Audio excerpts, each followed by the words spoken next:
We're on. We're live.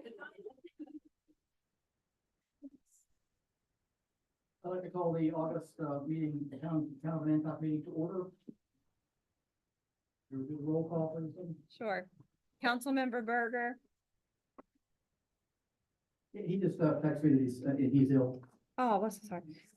Councilmember Holdren. Present. Councilmember Marino. Here. Councilmember Knock. Here. Councilmember Oswald. Present. Councilmember Weitzel. Present. All right, you're set. Yep. I pledge allegiance to the flag of the United States of America and to the republic for which it stands, one nation, under God, indivisible, with liberty and justice for all. Is everybody on Zoom? We got one Yes, change to the. Greg's agenda. still So trying. order. He's We're still gonna trying to put, get in. Public presentations, number 5 ahead of the public hearing, because we've got 2 people that are doing public presentations. There, one's here, one's in Zoom that can't say, one is across today, our engineer, so he needs to leave. So that's gonna be first. Can I have a motion to approve the minutes from the July 22nd, 2024 meeting? I move, we accept it. Second, I second it. okay, discussion or correction? Yes. On page 3, it says, council discussion, discuss the parking ordinance. I think we really need to say what parking is. We have 2. I'm not sure which one it is. Right. Which one is it? It was the whole ordinance, I believe. That was what was on the agenda. Usually I just copy the headings and such from the agenda, but I can insert which hearing it was. Not the hearing, the ordinance, please. Oh, right. Thank you. Mm-hmm.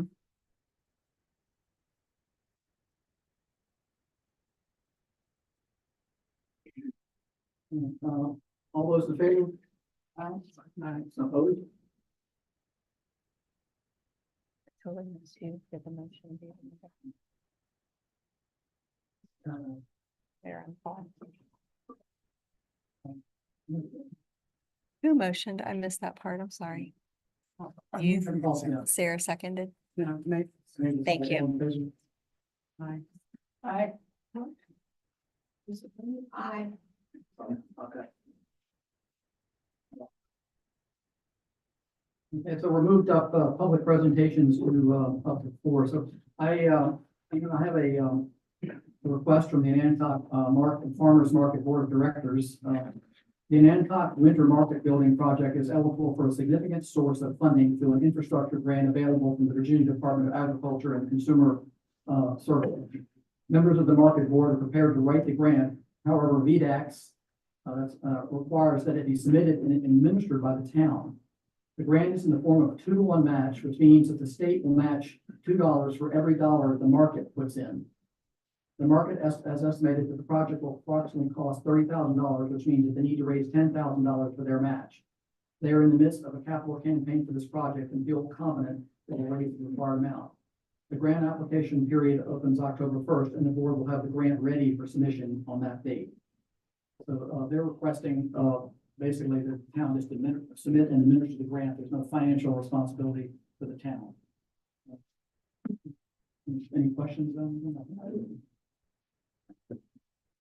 So is this for the winter? Yes, for the market winter building? market building, right, the Thank one that we approved several months ago. Yeah. Nothing to do with the summer market, nothing to do with the tree, or anything, yeah. Yeah, I see that, Mr. Mayor. I did. Yeah, so I'll just. Okay. There's some information. So the process would be motion to allow them to do that? Well, the town will submit the grant, they can't submit the But grant. do we need to move? Yes, we need to To do authorize that. Matt, but I have a motion there. Okay. Yeah. And I think that, there's, like I said, there's no financial, the only requirement would be Matt would have to put it in cans, correct? Yeah, and that's not a lot of time. And did this just come up today? It came up, well, there again, it's a grant application that, is due in October. They found out about it in the last week. So can we just have a little think about it, Tom? Well, that's up to you, but there's no match Okay, for but this. I just want to think about things instead of just popping them on the desk today and then deciding today. What's the deadline for? October 1. Yeah, Hmm. well, but they need to start working on it, doing the grant. Right, So, you can't wait to the last. well, we don't have, I mean, next month is not the last minute in September. And we've also October discussed, 1. We don't meet again until the end of September. we've discussed having another meeting in September. It's up to you all. I'm just up to here with last minute, drop it on the desk and just make a decision. I really am. Well, I would agree with you if there was a financial thing for the town, downside to it, I don't see any downside. I mean, they're just asking to write a grant. They can write a grant regardless. Say, No, it has to be submitted by the town, so we need permission. They don't want to write a grant that the town doesn't want to administer it and put it in, do it. They don't want to do they don't want to create Right. it if it's not going to be submitted. Yeah, so they're just asking to submit it through the town's portal. And they have the funds to match it. They're gonna match. They're raising funds. I understand that. Well, if they don't raise enough, they only get, whatever dollar they raise. Okay, if they don't raise enough, do they kind of come and say, knock, knock? I can't speak. Right, you can't either. Yeah. I move that the town support the market in submitting this state grant for the match for the winter market. Is there a second? I'll second it. Any discussion? There is no match. No, there isn't. The Yeah, match is yeah. between the market and the state, Oh, not the town.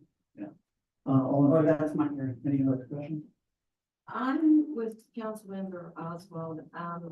This agenda came out a week ago and listed on the agenda was the Nickel Farmers Market Funding Source. There's nothing in the packet about it, and this was handed to the mayor when the meeting started. We're going to meet in mid-September. Mr. Spock, is that enough time to submit the paperwork by mid-September to October? This isn't through DHCD, so I don't know what mechanism they use to submit, Well, I think you said Virginia Department of Agriculture. right, which I've never used before, so I'm sure it's gonna be simple and fine, and I'm more than happy to help. I don't foresee any problems, but again, boom, now. So then, I think it's appropriate, so I can move to postpone the vote until the next meeting. Well, there's a motion on the floor. Right. Yeah, we get the Okay. person that makes a motion after the thing. So we have a motion on the floor in a second. So we need all in favor of the motion, Aye. all opposed? Opposed. Okay, so the motion fails. So we're gonna bring it back up and, think about it. Mike, what information do you get between now and 2 weeks is my question. No rush. But what information is gonna come to you in the next 2 weeks that's gonna change the decision? You know what? You never know, and you never know what questions to ask until you have all the information in front of you, until you have an opportunity to do so. All right, well, I'd be interested to see if you find any information out there. All right, so that'll come up back up on the ninth. Are we meeting on To Teresa or Fletcher or Matt or somebody, could that document be distributed so that we can all Yeah, well, it was on. Ponder it. It was on. Should be. I didn't see it. I didn't hear. Nothing in our packet. No, it wasn't in the packet. No, you just got handed that. You got one copy. Oh, it's handed to you. Well,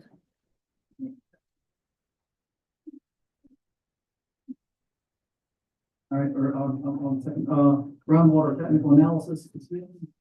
He's on. Hello, this is Brett McMillan. Can you hear me okay? We can. Hold on for us 1 second. We're trying to get your presentation up on the screen. And there it is.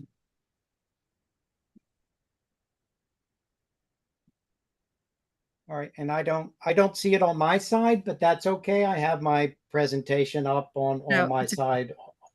Tell them to hold. Hold on, let me get it up so it would show on the video.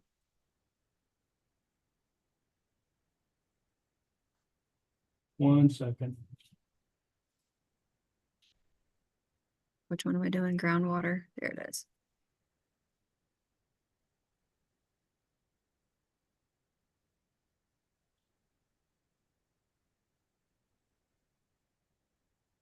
How's All right, that? and if you could, that's that looks good on my side. If you could bring up the first slide. I'm going to do it. Hold- I know. If you would prefer, I can share my screen also. I think you're good now. Can't hear him. Volume.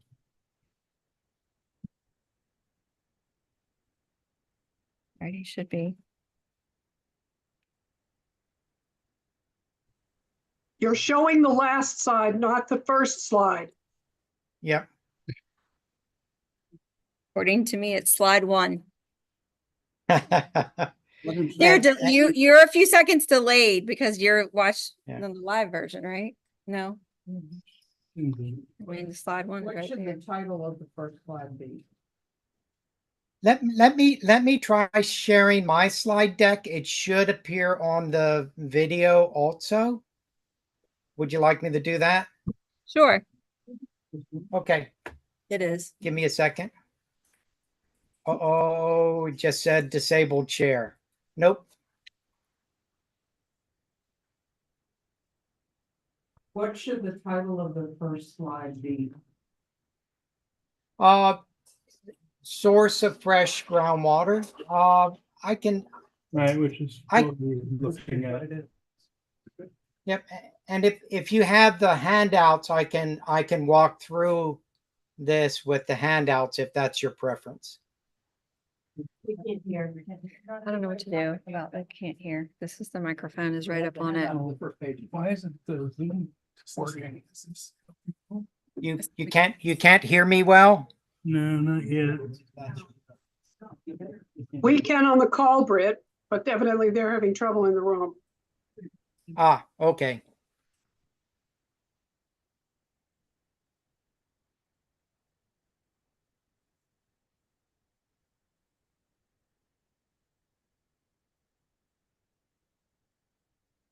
I always like to make sure whether it's my end or the other end.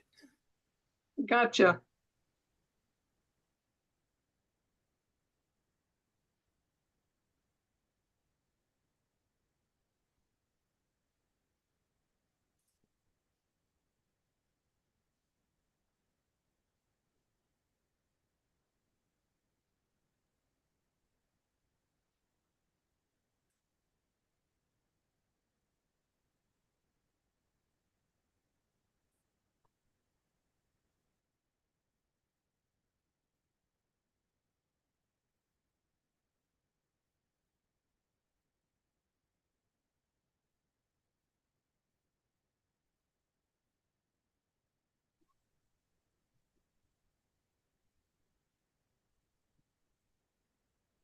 So what?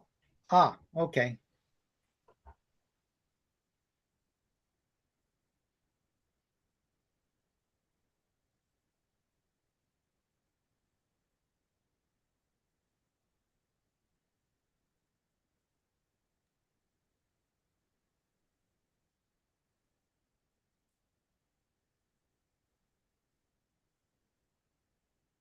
I am trying to share my screen. Can everyone see the screen?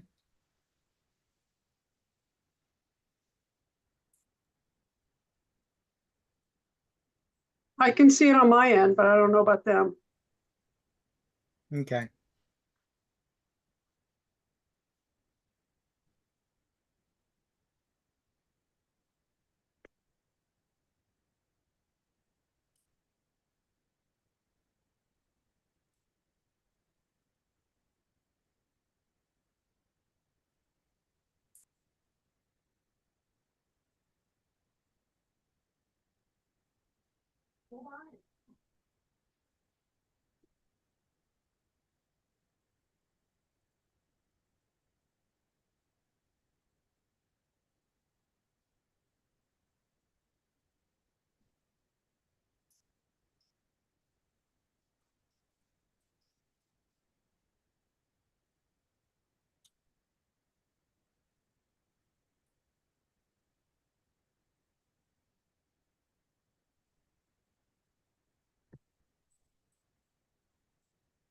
Brett, Yes, are you ready? yes. Okay, go ahead. All right, can you see my screen? Yes. All right, and can everyone hear me? Brett, Yes. are you ready? Yes. Okay, go ahead. Okay, All all right, so Yes. That's a repeat, yeah. It's a- all right, and can everyone hear me? Ready? All right. All right, so That's the repeat, yeah.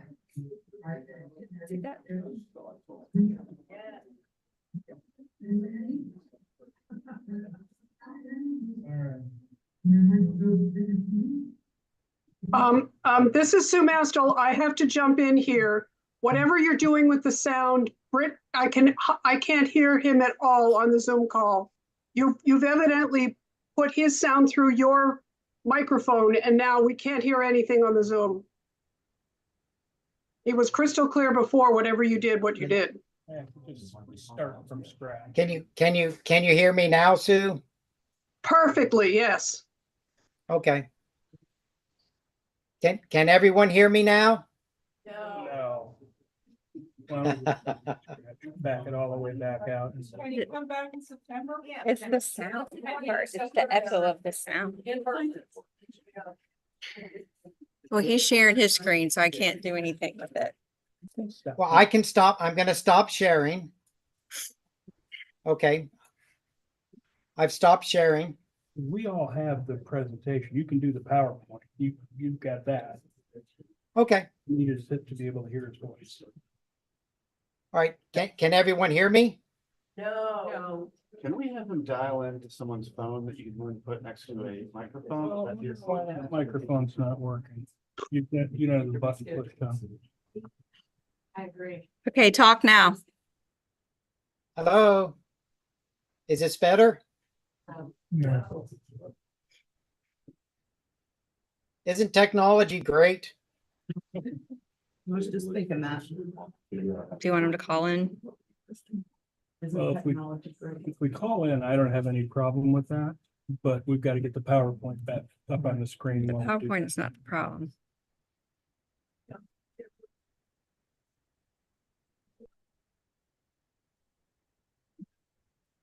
I have to message him my, message him my.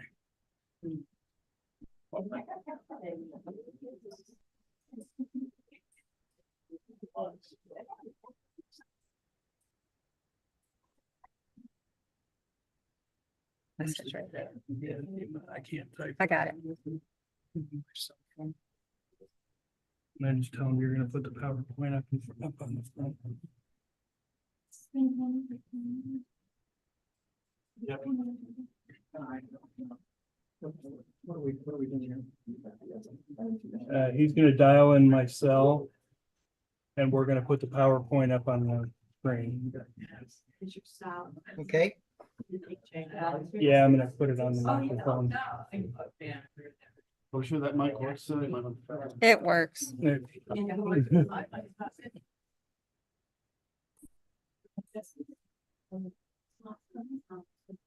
Remember? I just gave it to him. Hmm? I just gave it to him. Okay. I said, Brett, can you call into Matt's cell phone? Yes, I'm working on that now. Thank you.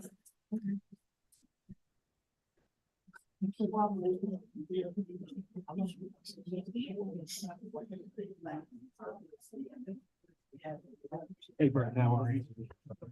I am.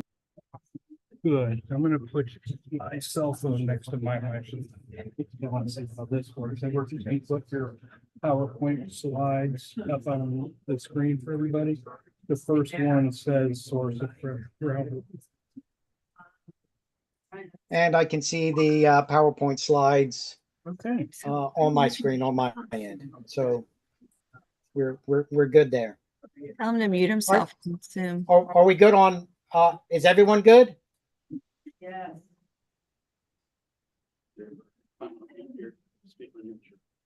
Yes? Okay, Did I lose everyone? Yes. Matt, tell me that All right. Go ahead. You can proceed. Okay. So this is just a muted. very short, What about mine? this is just a very short presentation, and some of this information you might already know. And it's, but, you know, but I'm getting some feedback, so that's why I'm stuttering, so I apologize. Yeah, we're sorry for all of this. No, it's all good. I just have trouble ignoring the feedback. No, that's fine. Just so you know, you don't have any feedback on this side. You sound fine. Fantastic. So on the shore, and this is really just a short primer that's specific to groundwater on the shore. If we move to other parts of the country, then there's going to be differences in how groundwater is supplied. But again, this is specific to the shore itself. On the shore, fresh groundwater, which is the groundwater everyone uses, you know, from the poultry houses to drinking water to agriculture.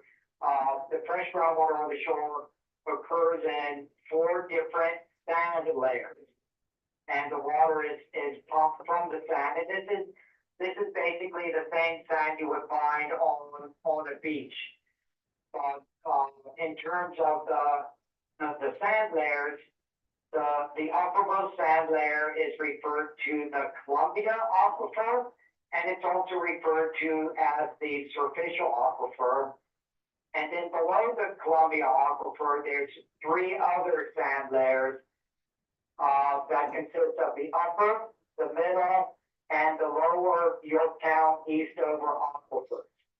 And the town actually pulls its water from the middle Yorktown Eastover aquifer.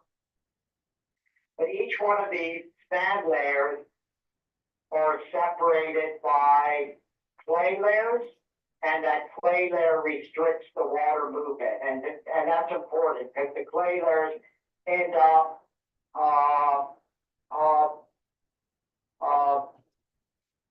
reducing the movement of water from one of these aquifers to another. And it also ends up similar to a water pipe, putting the water under pressure. So the fresh water on the shore is replenished simply by rainwater infiltrating through the surface soil into the uppermost Columbia Superficial Aquifer. Most of this water is removed by either plants or it discharges to the creeks or the bay or the ocean. A very small percentage of the fresh groundwater that reaches the Columbia Aquifer actually infiltrates through that clay unit into the upper Yorktown Eastover Aquifer. And so that water then flows for the bay and for the ocean, similar to the Superficial or Columbia Aquifer. And also a small fraction of that water also infiltrates the middle Yorktown Eastover Aquifer. And then it follows through, again, with a small percentage of the water that makes it to the middle Yorktown Eastover Aquifer actually infiltrates to the lowermost unit, which is referred to as the lower Yorktown Eastover Aquifer.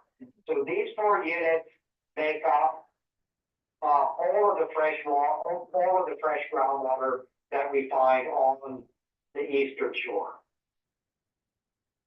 Next slide.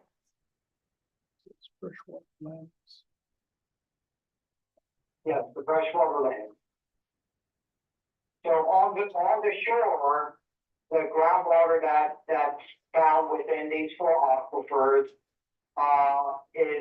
is again fresh, and this water in effect floats on top of salt water, similar to the way an ice cube, which is less dense, would float on top of water itself. So the less dense fresh water floats on top of the salt water, and it forms a lens. And that lens is actually referred to as a freshwater lens, and it has a shape similar to the cross section that you see on this figure. It's not quite as uniform and not quite as smooth as it's shown on this figure, but it does take that basic shape where it's thickest right near the center of the shore, and that's roughly coincident with Route 13. And then it starts thinning as you move toward the bay and the seaside. Okay, and so where we would sit, this hypothetical well that I'm showing here, that's screened in the middle Yorktown Eastover Aquifer, this hypothetical well would represent, possibly the town's well. Again, the town's well is screened in the middle Yorktown Eastover Aquifer, and as water is pumped from any one of these aquifers, it lowers the groundwater table, and that yellow line I have drawn up at the top represents lowered water level from pumping the well. And then at the bottom, I also have another yellow line, and that represents a reduced area where the fresh water is pumped out and salt water is pumped vertically up toward the well. And so when anyone pumps any groundwater out of these freshwater systems, it's going to reduce the size of the freshwater lens by at least a little bit. In most cases, it doesn't remove enough fresh water that anyone would notice the fresh water becoming salty. Usually what it does is it removes some of the fresh water that's underneath the bay or the ocean. But in some cases, if you move to the next slide, in some cases, and these are some documented cases on the shore, we've actually seen, due to groundwater withdrawals on the shore, we've seen an increase in the salt level. And these are 3 different examples. The example on the left chart is from the town of Cape Charles. And what we're looking at is the chloride levels, and chloride is just a measure of the salt level in the groundwater. And there's you can see 3 different lines. There's kind of the green line down, the lower green line down at the bottom. That's the salt level in the upper Yorktown Aquifer at Cape Charles. And then we have an orange line that's kind of in the middle, and that's the chloride levels in the middle Yorktown Aquifer. And you can see that the chloride levels have actually increased over time in the middle Yorktown. And then the upper line, where you have a pretty significant increase for chloride levels around 350 milligram per liter to well over 500 milligrams per liter. That's in the lower Yorktown Eastover where the freshwater lens is thinnest. And so that's the town of Cape Charles, and that's an area where we've actually measured the effects of saltwater intrusion that's actually occurring in that area. Another example is on the right side of the lower right side of the graph. And this is Captain's Cove on the opposite side, pretty much on the opposite side of the shore. Cape Charles, of course, is on the bay side and about as far south on the shore as you can get. Captain's Cove is on the seaside and about as far north on the shore as you can get. And from the Captain's Cove groundwater use, we've seen almost identical pattern where we see very little change in the upper Yorktown, but we see a significant increase in the chloride level in the lower Yorktown. And so this is another example where we've seen where saltwater intrusion has actually occurred. We've also seen similar trends for the town of Chincoteague from their groundwater use. And that's one of the reasons the town of Chincoteague actually started pumping groundwater from the superficial aquifer, was to reduce the effect of saltwater intrusion from their withdrawals. So if we move to the last slide, which is for the actual town withdrawals. For the town of Anacott, we don't actually have any specific chloride measurements we're collecting from any well in close proximity to the town.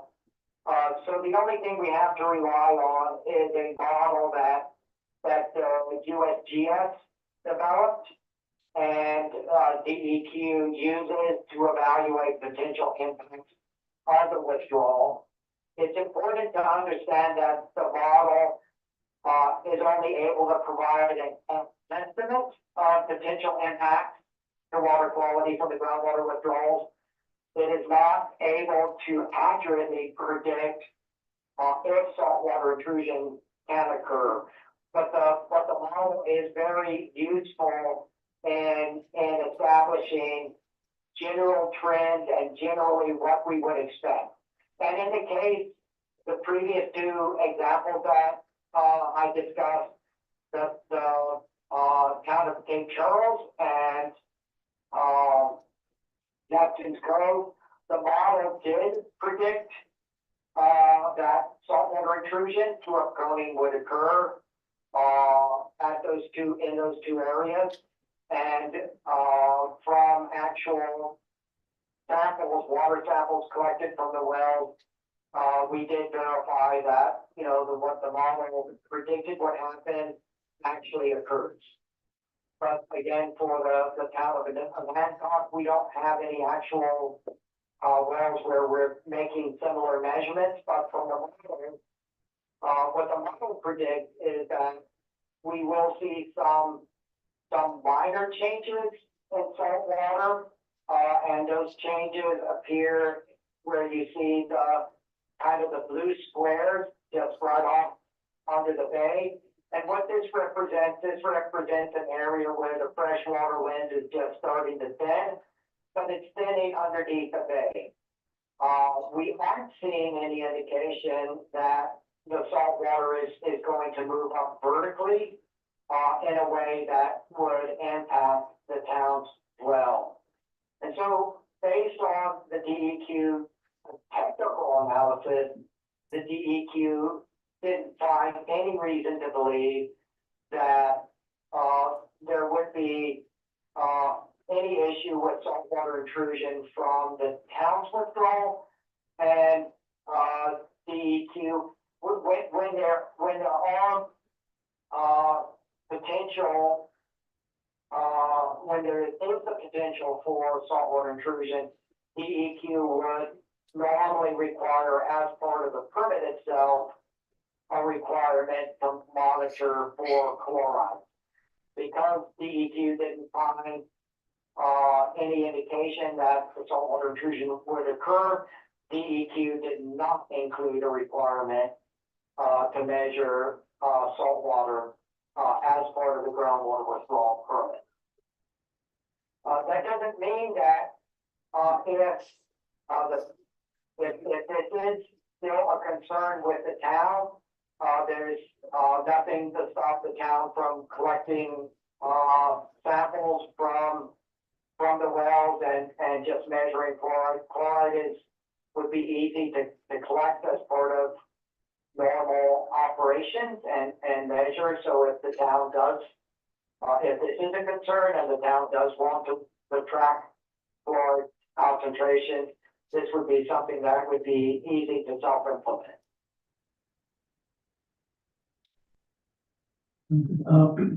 I have, I have a question. yeah, I have one question. Is the fact that we are sort of in the middle of the lens, in the middle of the shore, that definitely helps us with this saltwater issue because we're only about a mile from where 13 our wells are. Is that correct?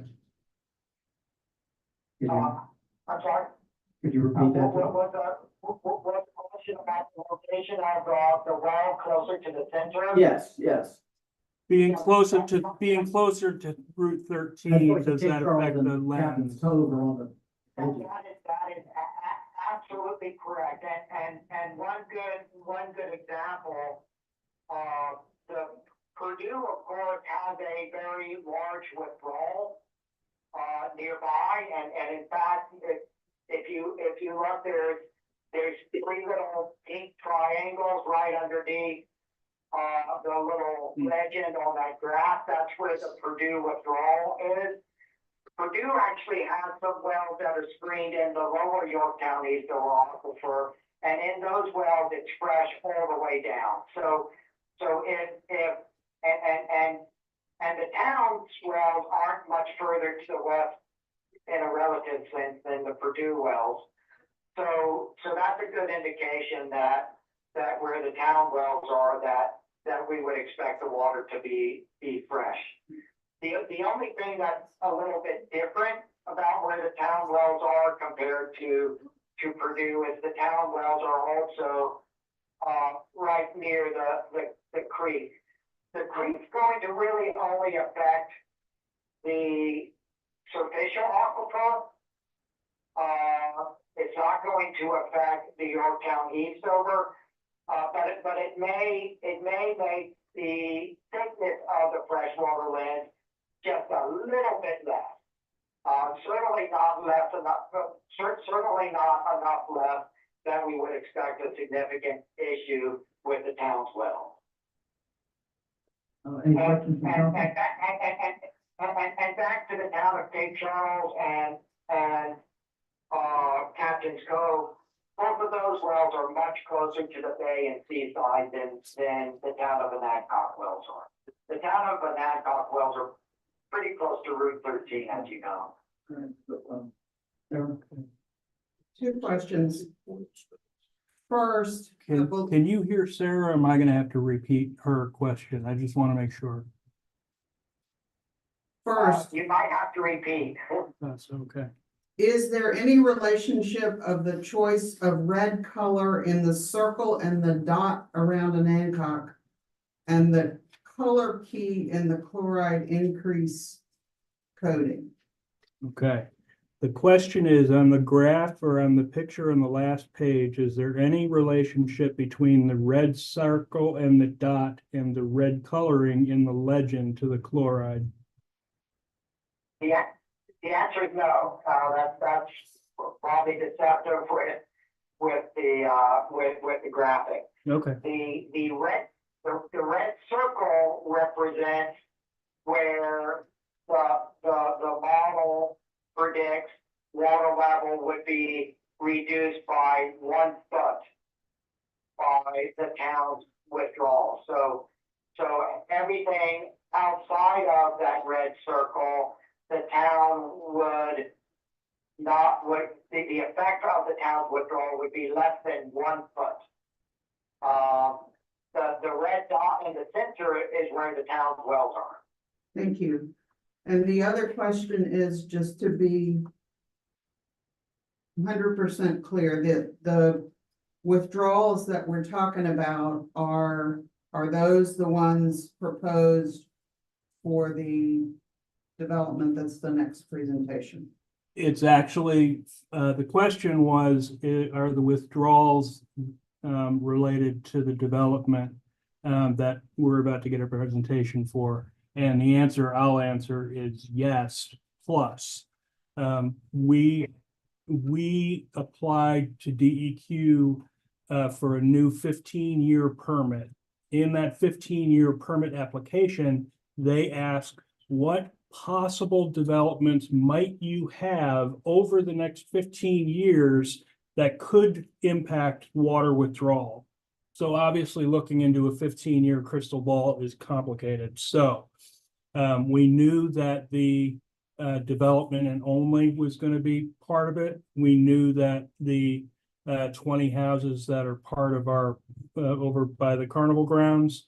We knew that the 40 houses over at the Commonwealth, and then we have one other private transaction that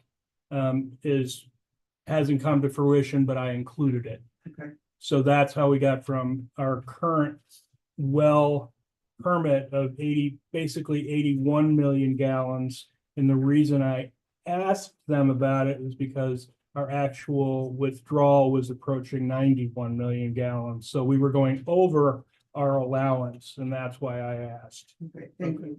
And then actually one, And go ahead. Go ahead. The rest, and this analysis was for 120 million. Yes, it's 120 million gallons per year for 50-year simulation. And then you mentioned starting to measure chloride concentrations. That sounds like a very good idea and something already that we do. should pursue. We Okay, already do it every day. okay, good, thank you. Okay. Now, I've got more Then questions. you have the information. Yeah, we do. Okay, Mavis has a question. My question is that where there is very high withdrawal already, as for instance Purdue and any nurseries and that, are those numbers monitored and by DEQ as well? Okay. I think Mavis's question is for those wells that have very high withdrawals, Purdue or some of the big nurseries, are those withdrawals are monitored by DEQ or any other agency? Yes, all of those withdrawals are monitored. All of those withdrawals are required to get the same type of permit that the town was required. And those withdrawals are monitored, and in some cases for the large withdrawals, DEQ requires additional steps. It's not unusual for DEQ to require these withdrawals to put in additional wells to monitor water levels and also to monitor chloride levels. What was that last one? Oh, Water and chloride. Hey, Yeah. Okay, Cindy's got a question. I think it's probably really for you, Matt. You said that our current was 81 million gallons. What was your projection for the 15 year, or was that it? No, it wasn't it. We had 81 million was our permit. Our actual was around 91. And with those developments that I talked about, my estimate based on bedroom size and things like that was 147. They brought that back down to 120 based on what they believe would actually happen in 15 years. You know, an example, and I'm going to tee Chris up here, you know, his project is for hundreds and hundreds of dwellings, but the first phase is 140 or something. So that's what they looked at for how they phased it in. Yes. Mr. McMillan, are you aware of aquifers or wells that have had saltwater intrusion? The Joy's question was, are you aware of any wells that have had saltwater intrusion? Or aquifers? Yes, and on slide 4, well, none near the town of Anacog. The examples I gave, on slide 4 are 2 examples. And what happens in those wells when there's saltwater intrusion?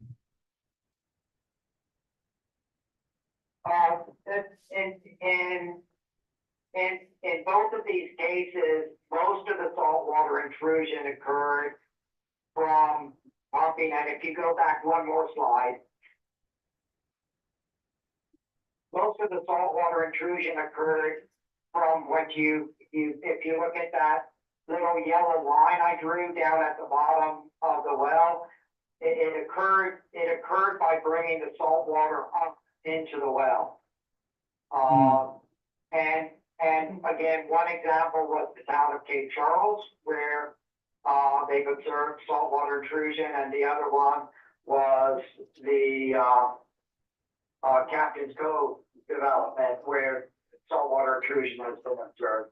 There's been a number of other withdrawals where saltwater intrusion have occurred. In all cases, they've been withdrawals that are close to either the bay or seaside. There's never been saltwater intrusion documented from a withdrawal close to the center of the shore. Well, that's good news. I've got one follow-up question, and it's fairly simple. Mr. Buck, I have one more. Oh, I'm sorry. All right. Can you give us a guarantee that there will not be saltwater intrusion in our wells if an Anacog provides us additional water?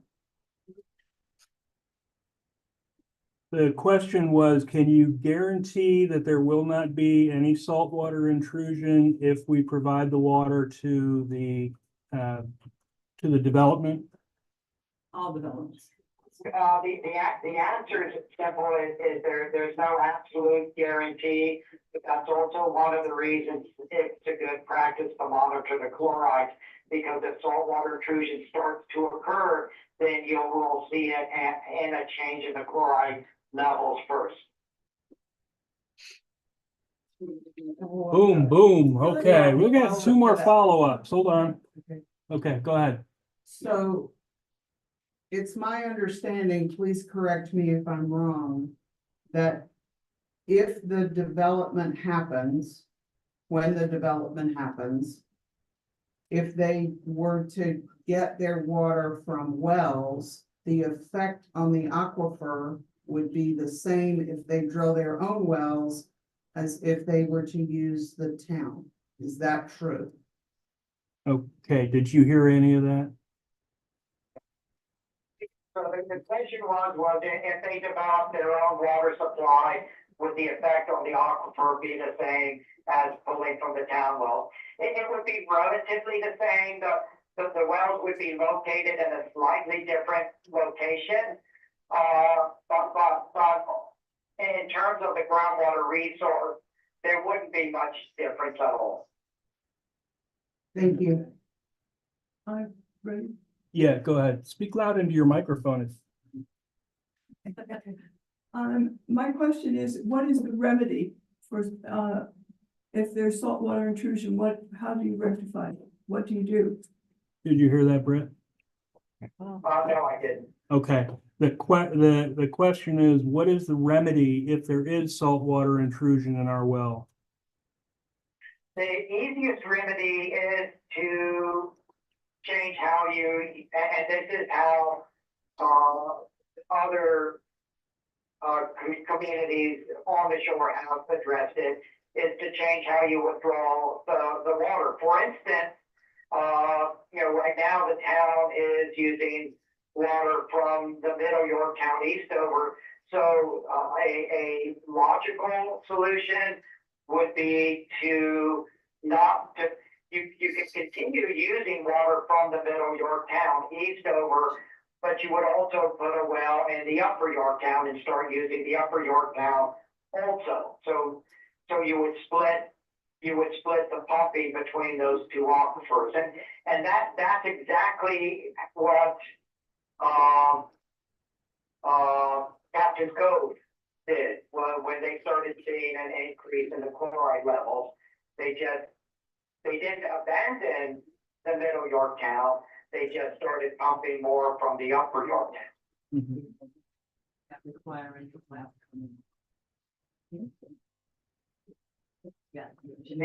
The St. Charles solution, was to put the wells closer to Route 13. Okay. Can you give us an estimate of the cost of drilling a new well? I would check with, a drill, or another driller on the shore. Thank you. Do all three of our wells, Any other council questions? lower, Well, yes, a comment, Matt, directed to you. I understand we have a well on Parker Street and a well at the water tower, correct? No, the one over on Parker Street was the water tower from 1912. Where are our wells? The wells are over at the Little League field. All of them, how many? 3. Any other questions for Chris here while he's on, we're taking, any questions? If you comment as public comment, I'll get your answer, but I'm not gonna open it up. Yeah. Okay. I will contact Chris if you have a specific question. Britt. Britt, I'm sorry. That's all right. Yeah, Chris, yeah. Any other questions for Britt? Thank you. We're just finding out if we've got any more questions for you. Okay. All right, well, thank you so much. If we have questions, I'll shoot you an email if we have questions in the next couple of weeks. If people want to submit questions, I think you've covered quite a bit of stuff. Thank you so much. Thank you I don't know if you for can your hear me or not. patience with all of this, and please wish your wife a happy birthday. Yeah, if people have comments about the report, I think it's pretty thorough. Please make it, you can maybe send me an email or else make a comment. You're all at good. public Thank you, my comment. friend. I'll send an email to Britt and get a specific question. Thanks. Thank you. Thanks a lot, Britt. Okay. So there's no further discussion on that, just a presentation. Right. Coastal Square, Chris Caldwell. Can you come up and introduce yourself and,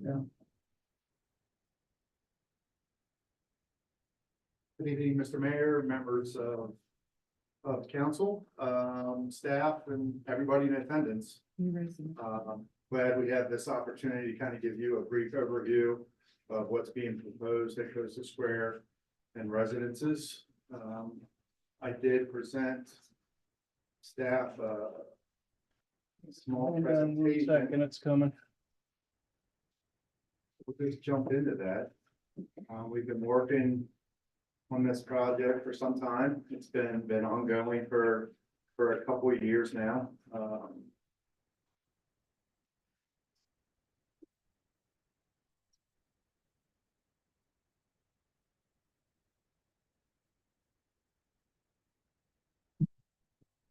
oh, I want an update on that. Audio difficulties. No, I see that it's on yours.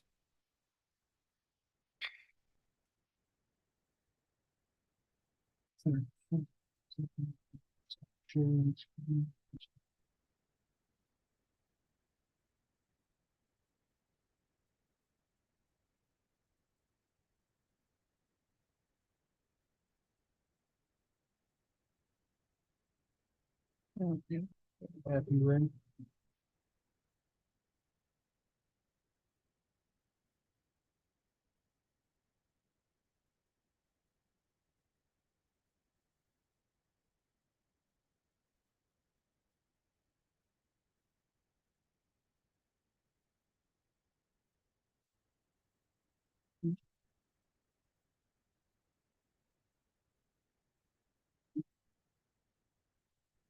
I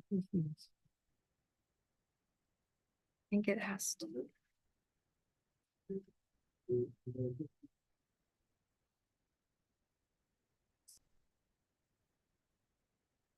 I don't know, Matt. I'm kind of baffled.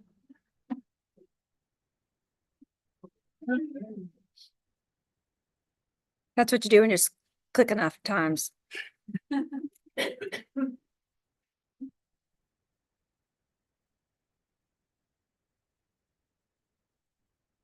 Hey, Okay. All right.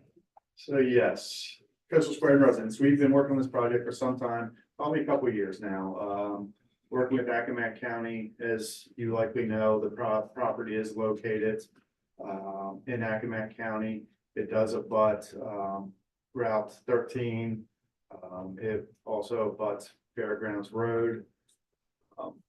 So it's basically just kind of north of between the Chesapeake Square Shopping Center, the Annex facilities, and then abuts Fairgrounds Road to the west. You can go to the next slide. Maybe also. Okay, location. Oops, my bad. We'll just start with this stuff before we get. Here we to the go. exact location. Okay, here we go. You ready? But, just a little background, of why this project started. I'm with the Atlantic Group and Associates, which is a land planning engineering firm, out of Berlin, Maryland. So we do a lot of work here on the Eastern Shore. But we also partner and do, various development projects throughout Maryland, Delaware, and Virginia. For the reason of our experience down here, understanding there has been identified housing shortage, understanding again what's going on at Wallops Island. There's been a lot of entities reach out to us and say, how can we bring more housing to the Eastern Shore? So some of the factors leading to this, have been zoning, has been infrastructure, roads, water, sewer, our contractors, we have limited builders here on the shore. We've been, told by many looking or considering moving to the area. They'd like to see more, commercial amenities. As far as the employers, we know Accomack County has addressed, identified a need for housing, as well as Northampton County. Riverside Hospital, has reached out to us. How could we get more housing to keep doctors and nurses interested in moving, to the area? Schools, we hear all the time from teachers. How do we get more housing for teachers? Community college, and again, like I said, especially Wallops, the Navy, NASA, Virginia Space, Rocket Lab. They're all saying, we're coming to Wallops, but we need more housing. Next slide. And again, there's the list of just some of those employers, at Wallops Island that we identified that, for the most part, many of those have reached out to us. How do we get housing? Next slide. Again, the governor, Glenn Youngkin, as well as leaders with Virginia Space, have, made public announcements about what's going on with Wallops. So we know Wallops Island is growing. There's a few quotes there on that slide, from the governor, about the recent announcement of Firefly coming to Wallops Island. Next slide. The spaceport, that's a major part of the economy here on the Eastern Shore of Virginia. I think we all can agree with that fact. Major employer. If you read, one of these findings from a recent study, there's 1,800 personnel employed at Wallops Island. And it generates $335 million in payroll, an economic impact of $1.5 billion. Here's what we know in doing work in Maryland, Delaware, and Virginia. A lot of those who can't find the housing here, they do go to Maryland and even Delaware to live. So we're not really capturing all we could in the tax, revenue from what's being generated at Wallops Island as we speak. Next slide. So again, here's kind of the concept. I suspect many of you have seen, or heard what was presented to Accomack County. It is a project that was created based on what we heard was needed by those looking for the type of housing that is missing here on the Eastern Shore of Virginia. And that's more of multifamily housing. It includes a mix of garden style apartments, townhomes, and duplexes with some commercial amenities that would front Route 13. All walkable, commercial amenities throughout, including clubhouses, pools, pickleball courts, basketball, walking trails, fishing piers, kayak launches, you name it. We try to make it as many amenity packed as possible, to be, you know, top notch community. Even up on, Fairgrounds Road, we've incorporated, you know, climate control storage, knowing if we have a multifamily facility, you know, there's not a lot of storage that you would typically see in your larger single family homes, that there's a place that you could have storage, especially for boats and RVs. So that's our site plan. Here's just some images that, you know, we were in a kind of draft form that I wanted to include to give you guys, you know, a perspective of what the development would look like. That's kind of an overview looking, you know, from above from Route 13. Next slide. This is kind of the entrance looking off Fairgrounds Road, coming into the duplex area. Next slide. This is again some of the duplex looking out towards Route 13. Next slide. This is the general character of the garden style apartments that are centrally located. You know, the higher density, we did pay attention to try to put that higher density in the middle of the project so that it would not really be seen from the perimeter. Next slide. Now we're heading out towards the commercial area mixed use, where we do have some planned commercial facilities with upper story apartments. Next slide. As I said, you know, top-notch amenities for clubhouses, pools, fitness rooms, meeting rooms, event rooms. That would be located or is planned to be located on the large pond that's on the interior of the site. Would be a real focal point for the community. Next slide. Yeah, a little closer up of the garden style apartments. And I will say, I mean, what we're hearing from whether it's teachers, nurses, especially those at Wallops, and those that come on a short-term basis, whether they have a 2-4 year stint at Wallops, they're not looking really to have to purchase a single family home. They're looking for something that they can rent, that is managed for them and has the amenities that they see in other areas of the country, or other bases that they are stationed at. So again, that's really, you know, a big aspect of this plan is the garden style apartments and all the multifamily per se. Next slide. Again, a typical duplex unit, you know, larger units where we can have first floor master suites, you know, in the duplex units. Next slide. And then our townhomes. You know, again, the type of housing that we really don't see a lot of on the Eastern Shore. And why don't we see that? Is typically to do a project like this, we need to have water and sewer. That's the big need to be able to do a project such as this. Next slide. So again, when we started planning the project, obviously we knew about HRSD coming in and taking over the sewer. Knew there was capacity to serve the project, and talking with HRSD and the county. We knew about the pump station that was built behind Chesapeake Square Shopping Center already. That is now not even being utilized, as I understand it. But you know, we understand that there was also infrastructure close by, sewer infrastructure at the intersection of Route 13 and Fairgrounds Road. So we had the opportunity maybe to, as we start on that portion of the project, to make a connection there to serve half the project.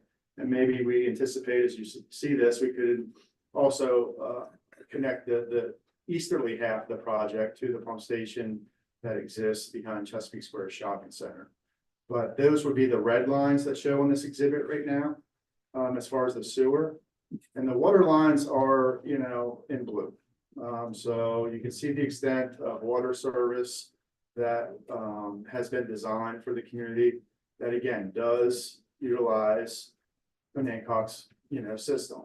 You know, you guys, you know, are really the only place in Accomack County that has the water and sewer infrastructure in place to allow a project like this to happen. So it's a great responsibility, to grow the Eastern Shore, maintain, wallops, as I look at it. You don't have to, but, we know the importance of wallops to our whole community. We've looked at doing projects like this in other places, but without that infrastructure, it's just not possible. So next slide. I'd just like to kind of wrap this up, with, a quote that came from Virginia Space, and I'll just read it. In my view, this was, Roosevelt Mercer Jr. He's the CEO and executive director of Virginia Spaceport. He was contacted as part of our application by WBOC, and this was his response. That in my view, available housing on the Eastern Shore is essential for a sustainable economic development. Executive director of the Virginia Spaceport Authority. VSA owns and operates the Mid-Atlantic Regional Spaceport, which is located at the Wallops Islands Flight Facility in Accomack County. Adequate housing is one of the first things for which Spaceport's customers ask, said Mercer. We are getting a tremendous interest from both launch and airspace industry companies looking to operate on or adjacent to the spaceport. Housing, along with access to quality healthcare, rigorous and challenging schools, and reliable childcare and spousal employment are important investments for the county to continue development of the thriving aerospace sector of the Eastern Shore. So again, we can see it's very important, and that's what we're trying to do with this project, is to fill that need and continue the success of Wallops Island. And as I said, you guys are a critical partner in this, and we're hopeful we can work together to find a solution that does not impact, the community, but, adds to the community, and make sure you have, sustainable water system for the future. Okay, thank you. Any questions from council? I saw in the post last week that your organization is also submitting to do a similar large, maybe not similar, but another large scale project in Exmoor. How do you foresee the timing of that? Will they be simultaneous? Will they be part of one, then a phase of the other, and back and forth? Is it reasonable to think that they both really can happen under the schedules that you put forward? Well, this project's been the biggest push because of the housing need associated with Wallops. I can tell you, we've been working on this for years. The Exmoor project came about recently because, again, there's been just a real push in trying to come up with a more affordable product. Right now, I would say Exmoor is probably a couple years behind. The only project, permitting takes time. The zoning right now is not in place to do what we're proposing to do in Exmoor, so we have to work through all that. Again, it's probably a couple years behind the only project. Thank you. I had a question about the phasing. I understand you're going to need to add the Fairgrounds Road entrance until you get through so many. Well, the plan is we start, on the Fairgrounds Road entrance with the towns and duplexes, and then as well, there's 3 apartment buildings proposed in the initial 4 phases. So the first one, phase 1 through 4, is what's the initial plan construction. So it is a long-term project. I mean, that is, a good point. We're not going to have 465 units there overnight. Somewhere between maybe 50 to 100 units a year is what we would hope for. It takes time to, do the construction, fill up that before you start the next phase. But this is a long-term project. When would the first phase be? Well, there's a lot of factors that come into play, having all our infrastructure agreements in place, having all our final permits, our engineering, we're working with every agency, we work with DEQ, VDOT, HRSD, we'll be working, I'm sure, hopefully with the town, to get everything in place that works for everyone.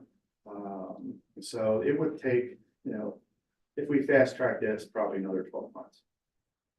So any questions, Paul? Just a quick question. You said that in the first phase, it would be fairgrounds.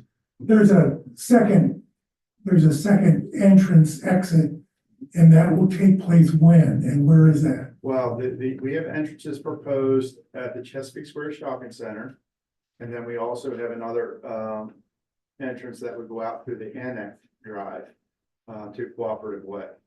So, and then we have a right-in that's been approved unofficially by VDOT that would come in at the existing entrance, on our frontage on Route 13. And so phase 1, phase 2, phase 3, which ones? After phase 4, we proffered that we would make the connection that the boulevard would go all the way through to Route 13 From Fairgrounds, right? from Fairgrounds Road. I've got a question about you mentioned rental units. Are any of the units for sale? Or rentals? The Townsend duplexes will likely have for sale units. The apartments will all be rentals. There could potentially be apartments or what we would say condominium like units for sale in the mixed use building out close to 13, but it hasn't been decided. For instance, in the upper stories? Yeah, the 2 and 2nd and 3rd stories above the commercial. And Something similar to what I think you'd see downtown. Yes. Has VDOT weighed in and done their analysis? I'm sorry, I think you're out of order. Councilmember Knox referred to the article that was in the East Ridgeville Post on Friday. And I'd like to give you an opportunity to respond to the town manager's comments. That he said that Exmoor would likely need to double its current police force of 7 officers, obtain an environmental permit, which that's being worked on, pay Hampton Roads, HRSD higher rates, and add a second trash pickup per day. His exact quote is, "No town goes through growth without higher taxes." Would you like to respond to that? I don't think that's always necessary. That's up to the town and how you run your town to establish the taxes. You guys have the opportunity to charge the rates to the residents that live in this project to sustain and cover any expenses associated with that service. So we don't expect any free service coming from the town of Venancock. We've, in our meetings with the county, obviously dealt with all kinds of public services and how that would be addressed to make, get to where the county was comfortable that this project could be approved. Again, I don't get into managing the taxes for any municipality or town, but we are confident it can be done. If I answered your question. Well, it's all county, is it not? So the taxes would be based on what the county is and not us. It doesn't, Well, it there is. doesn't involve town taxes. Well, here's what I would say. I would venture to say that your town businesses would see a substantial increase. Oh, yeah, no, right. But Yeah, Exmoor's project is in town. It's in well, town. that is in town, correct. That's right. And the only thing I can tell you is, from a service standpoint, your water service, whatever you charge the customers in this, hopefully that covers that expense. Yes, our property is located in the county. So yes, those tax dollars for the property go to the county. And I can't do anything about that as a property owner, but, I think the county is very, very supportive of the location and the project because, I think if I could quote, Supervisor Crockett, I mean, if there's not a better place for this type of development, probably in Accomack County, than this property because of its proximity to sufficient roads to handle a development of this type, to have nearby infrastructure, to have commercial amenities, and again, to be on what I call the outskirts of being able to service those working at Wallops. Again, going down to Exmoor, it's probably a little bit too far. I mean, we look at that as a totally different project for a housing more associated with Northampton County, to say that, hey, 20 minutes down the road, it doesn't make sense for someone here to go look at that product, and see if it's suitable for them. But, you know, this is, you know, a unique property and one of the few in the whole county that, you know, is what I would call shovel ready to do something in the foreseeable future.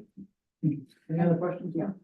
Could you tell us what you think about the impact on our local firefighters, you know, our town firefighters or volunteers? I know they were at most of our meetings with the county, and, you know, I think they had a lot of representation at those meetings, and it was ultimately determined that there was sufficient fire and police service.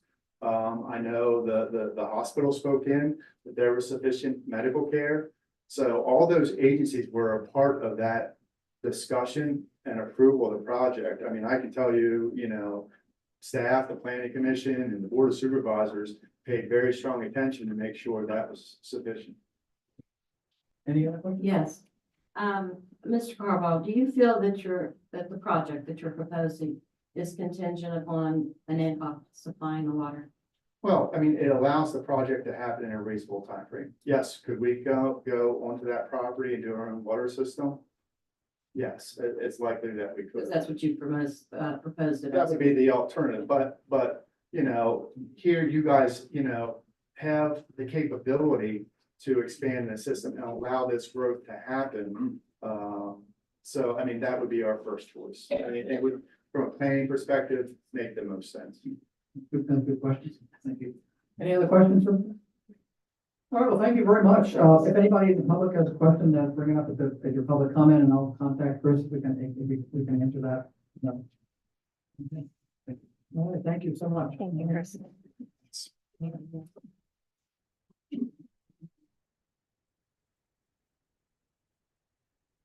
All right, now it's time for our public hearings. The first public hearing is on, Article 2, stopping, standing, and parking. I'm gonna go ahead and, open the public hearing. Planning Commission, you need to open your, I guess, you call roll call? We have not yet. Okay, can you do that? Yeah, we'd like to call the planning commission meeting to order. Debbie, can you? Sure. Commissioner Byrd. Commissioner Dillon, Here. Commissioner Fry, Here. Commissioner Foskey, Here. Commissioner Tunstall. Here. And Chairperson Shriver. Here. You have a form. It's at 8:18. Open the hearing. Okay, Okay, public. yeah, planning commission, public hearing on the parking ordinance is now open. Matt, could you give us a little background on this, and we'll the public comment? Sure, this started a long time ago. We were all talking about the impact of parking on businesses. And what I mean by that is that what was happening were some businesses were saying that other employees and other folks were parking in front of their door to the point where their customers didn't have any place to get in. So that started the conversation. And then the next part of the conversation was when we changed our zoning to multi-use downtown, which allows for residential upstairs and commercial downstairs by right. We were worried about folks parking when they live there in front of the businesses and perpetuating a problem that was already in existence.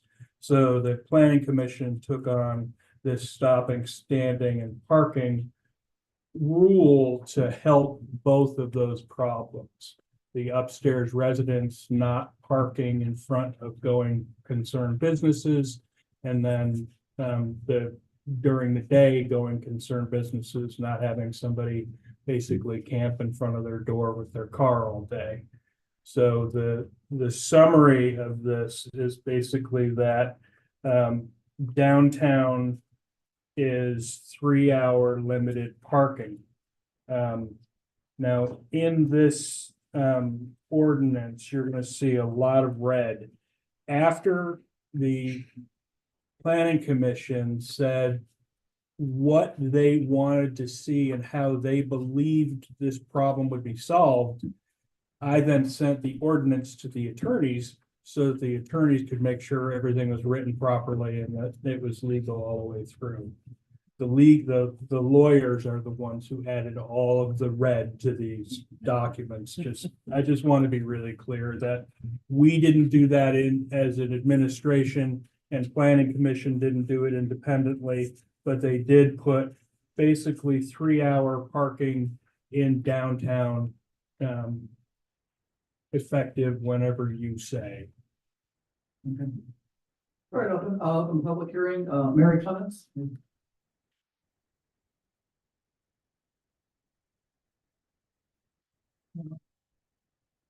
Not really.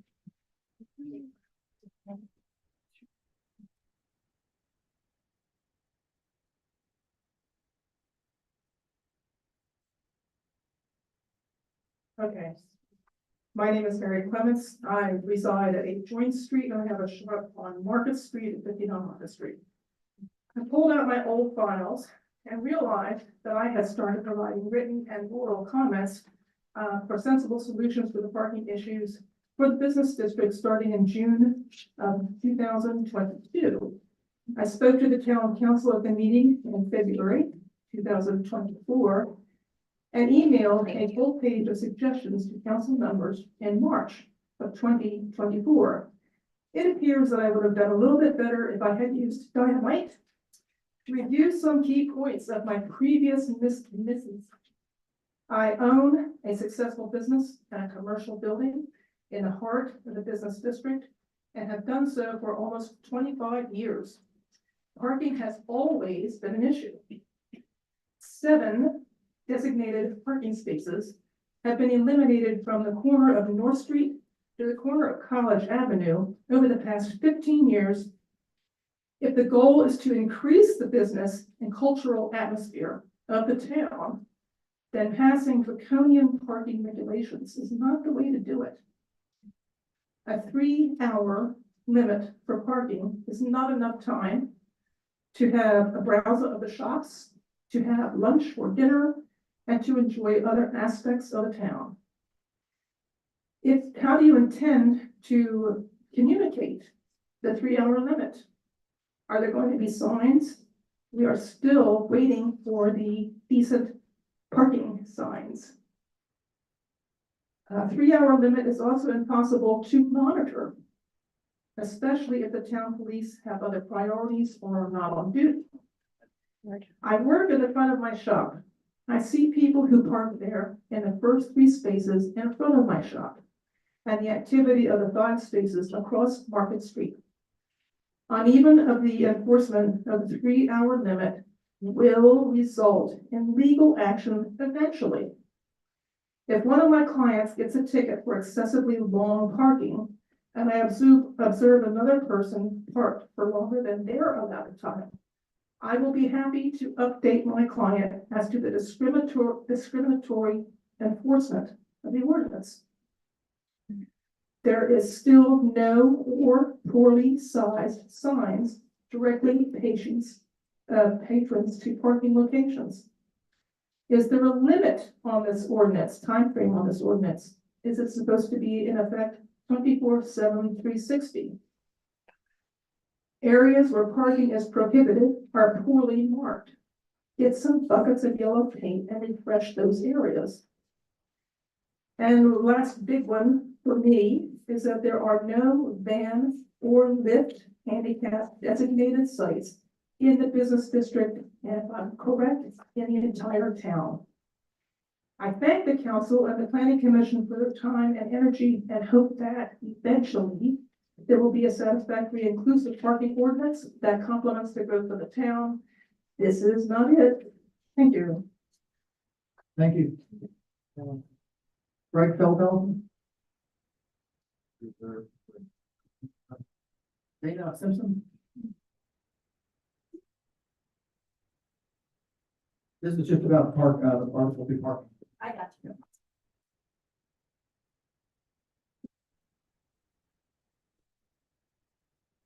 I was hoping that Article 12 would still be in place, but I'm under the impression it's gone. Is that correct?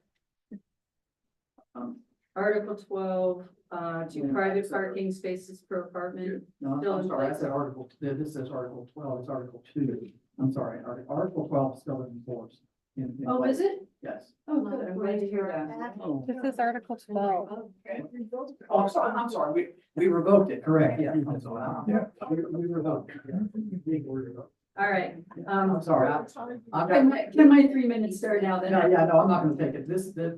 I'm sorry, this says. All right, so, you know, it's been a little chaotic in understanding what's going on with these different parking situations. Article 12 is very different than Article 2. Correct. And Article 12, that's now no longer in place, you know, is going to very much impact Article 2 or whatever anybody comes up with. So when we came to town, everybody knows we bought 25. We thought we were going to put an apartment or a little house back there. Well, we couldn't because you have to have 2 parking spaces. And so that made that impossible. And we wound up buying 85, you know, which is good. It's going to benefit the town. It's cleaning up a house that was long neglected. But I guess, you know, we're all a little perplexed because what was the rush? And I put these questions around, I sent this to you all last week because I'm trying to have these questions finally answered. What was the rush to push Article 12 through? We know that when that was just got to the planning board, not everybody was there. There wasn't a quorum. Mayor Foskey had to sit in. It seems like there's a little conflict of interest issue in pushing that through because it's going to benefit the sale of the town manager's Foggy Place, which now will have 2 apartments upstairs, but no parking. And the planning board, you know, has been sadly down 2 people, resulting in less input on this Article 12. Casey Greer asked to join, has been asking, inquiring with the town council, and also I think she sent in her CV a couple of weeks ago, or maybe even a month now. I know there's other people who would like to be included on it, and it seems that with an issue of this much impact, we look in the Eastern Shore Times, and there's all of these articles about Cape Charles having a very hard time with parking downtown. There's now empty storefronts because it's a big issue. If you have a business and people can't get to it, and it's, you know, it's all namby-pamby. I just feel that a full roster of planning members should be present, not less than a quorum, you know, with all the members that are supposed to be there. And I was very upset when I saw the opinions of the neighbors is considered by the town council is crossed out, not once, not twice, but quite a few times in the We're proposal. talking about the parking ordinance here. But this is in the. You'll have another chance to talk about that, yeah. Yeah, there'll be another comment about that. Yeah, that's fine. Go ahead and Oh, do it okay, now. so that's, That's coming up next. I was thinking that was, okay. No, go ahead, you're here now, say it. Yeah. Well, I mean, Say it. that is a frightening statement, that the opinions of the neighbors is not considered important. You know, we've never been contacted when the trailer park was going to go in and everything else, but you know, they have the concerns of the citizens ignored as a policy of this town council. It's undemocratic. Priscilla Hart, just about parking now on section 2 here. Article 2, stopping, standing, and parking.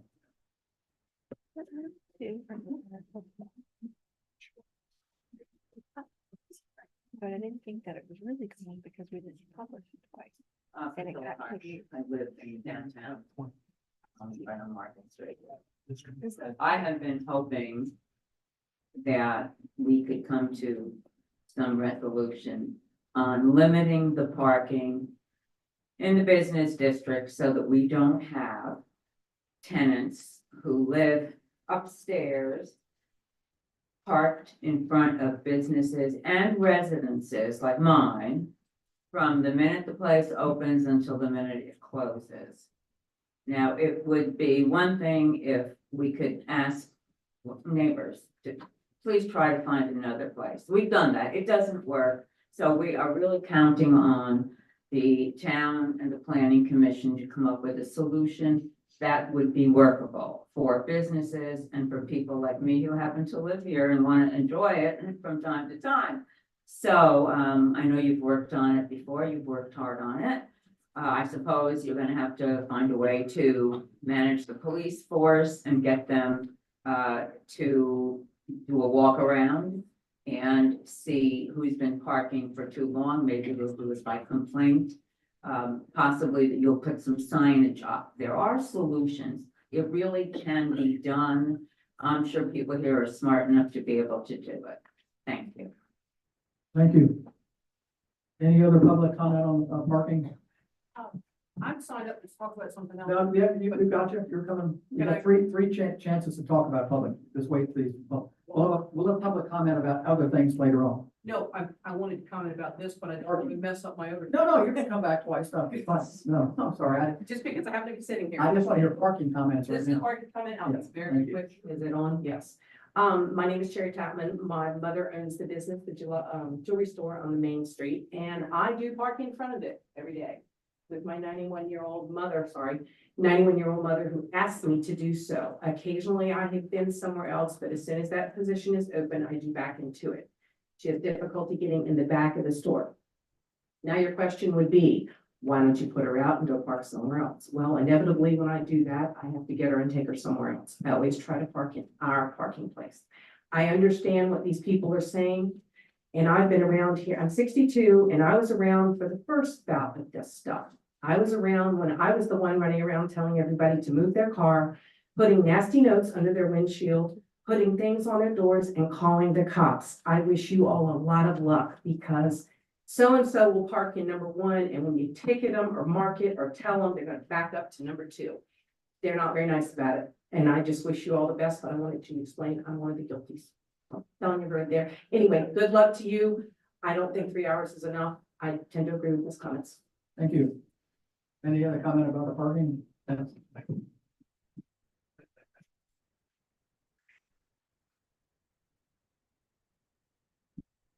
I am Rosemary Popper, and I'm thinking about the parking. And Priscilla has a problem because people are parking in front of her house. And maybe it's possible to have a separation of districts.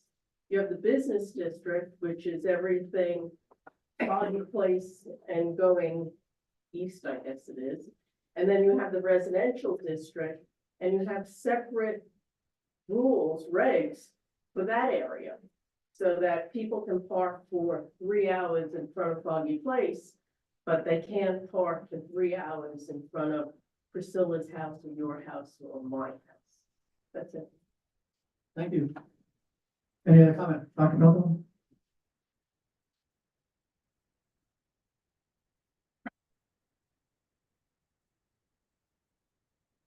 Craig Feldhausen, and not meaning to further gum up the works. But I noticed on King Street at the latest Croker Festival that there were no parking signs placed by residents along King Street to keep their pathways and their home properties protected. So I was wondering if part of the parking ordinance couldn't include the possibility of residents putting no parking signs in front of their homes. Or the contrary would be opening their lots up to allow parking and charge a fee for it. Thank you. May I ask a clarifying question? That's not a head comment.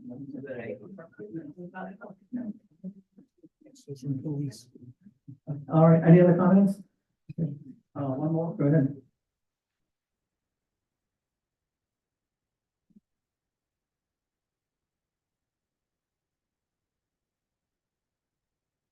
Good evening, Mark Sinclair, Greenway Circle outside of Hancock. Listen to the complaints on both sides of the point regarding parking. I'm neither for or against new parking regulations. I'm just here to say how successful Hancock must be that you have parking problems like this.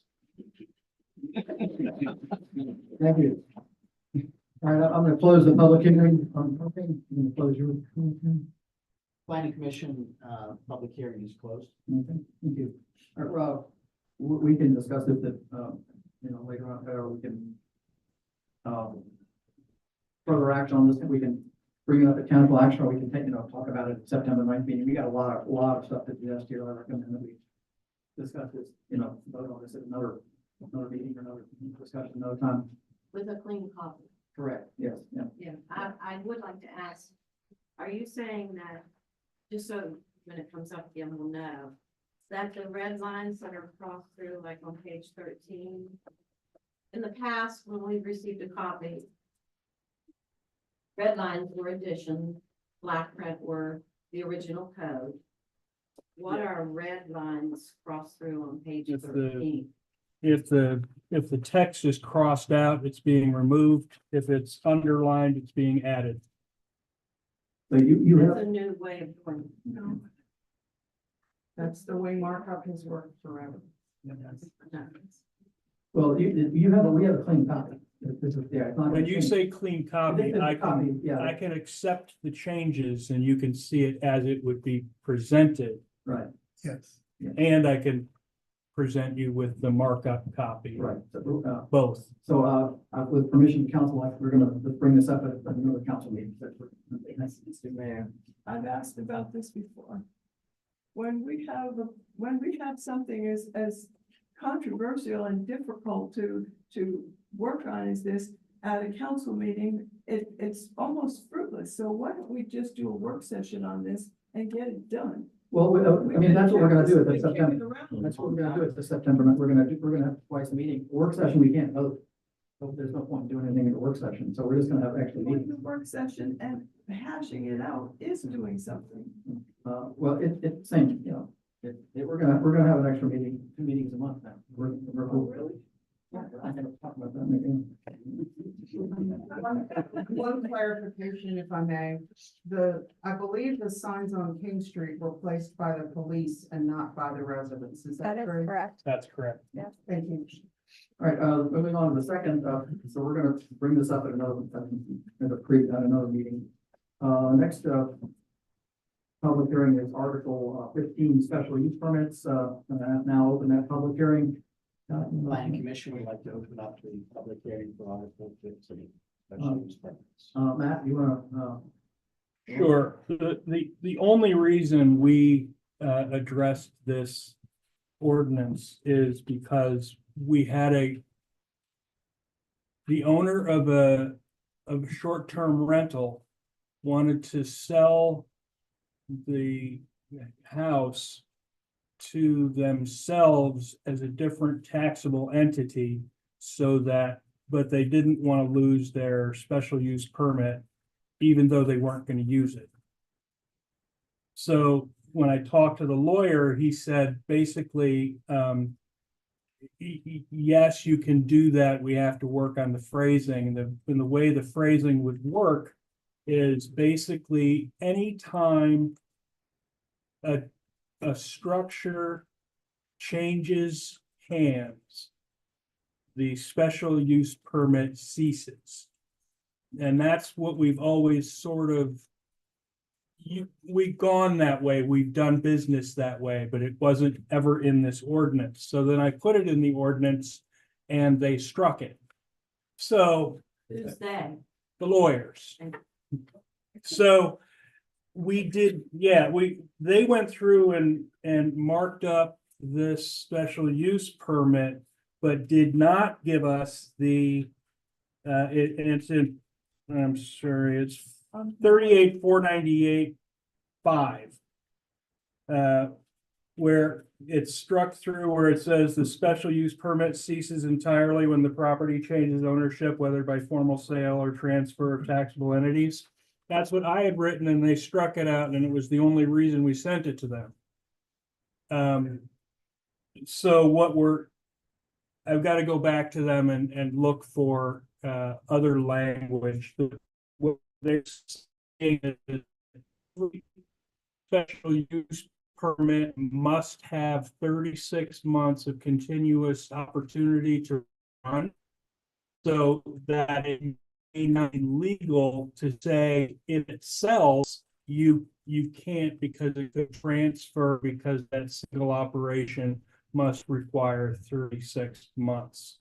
And that's where we're sitting right now. So my recommendation is I put this before you because I didn't want you to see anything less than what the lawyers prepared.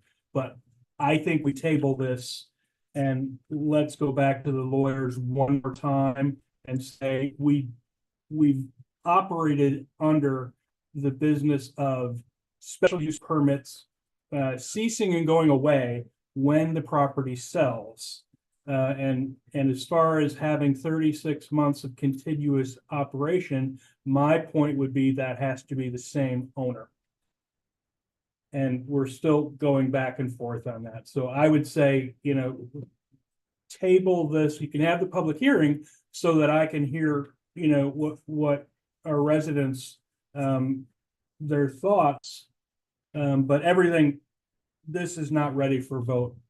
No, I don't think it. Did you get an explanation as to why they redlined that? It was the verbiage that was used because of the way it said taxable entities. So they've got to rewrite it so that it takes into consideration all types of transfers of ownership, not just, and I think that they're about to add 5 paragraphs. The special use permit that was issued was for an individual wants to be transferred to that same individual who is now a corporation. And so do we want to transfer it? Or Well, the question is, do you want every time, if they sell it to a corporation, their own corporation or somebody else's, right, or somebody else's, do you want the special use permit to continue or not? And what we've always operated under is the answer is no. right. And then they can reapply under the current policy when they reapply. Well, it sounds like we gotta get some better language. Yes, Let's we go to do. the public hearing. Yeah, exactly. And that way I can take the public hearing into account. All right, Thank you. Rosemary.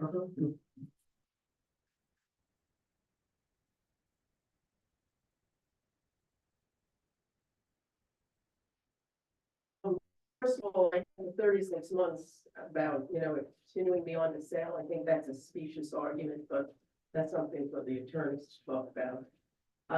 I am concerned that it eliminates the opinions of neighbors. A previous council said the opinions of neighbors should be strongly considered. And I think that is really very, very important. And the other thing that concerns me, it says that tenants can apply for an SUP, which means that if I rent my house, which is a pretty big house, to somebody for say 3 years because I want to travel around the world, that person can put in an SUP to run it as a B&B or a short-term rental. And I think that really changes the tenor of our town. And I think that you should be very, very careful where you go with this, because you may be opening up Pandora's box. It's a bad way to go. Thank you. Patsy, welcome.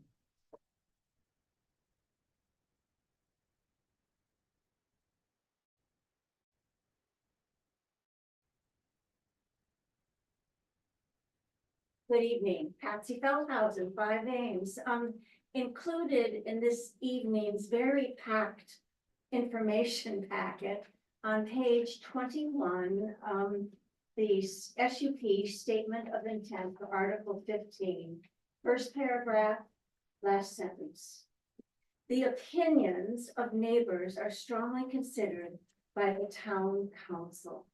This line, which is so important, has been crossed out, eliminated, done away with completely. Why was this protection to the very citizens of this community eliminated is what my question would be. It is the only avenue provided to our neighbors to express their feelings about what is happening and what impacts their neighborhood. In so doing and taking this line out, it's on page 23 also, you are removing the very voice of the citizens of Oneida and the neighborhoods. Strongly would suggest that that line remain in there. I don't know why it would be eliminated. It's a very valuable line. That's all. Dr. Feldhausen?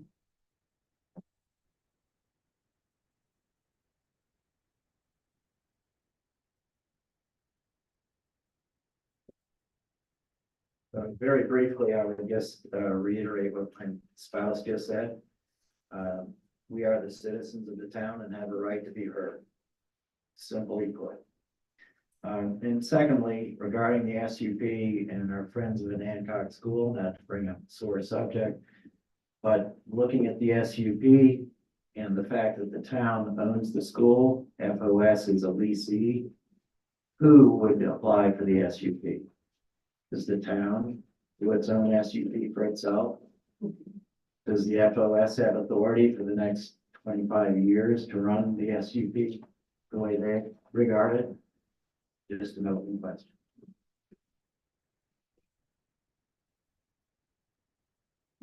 Dana? Dana? No comment? Thank you. Priscilla?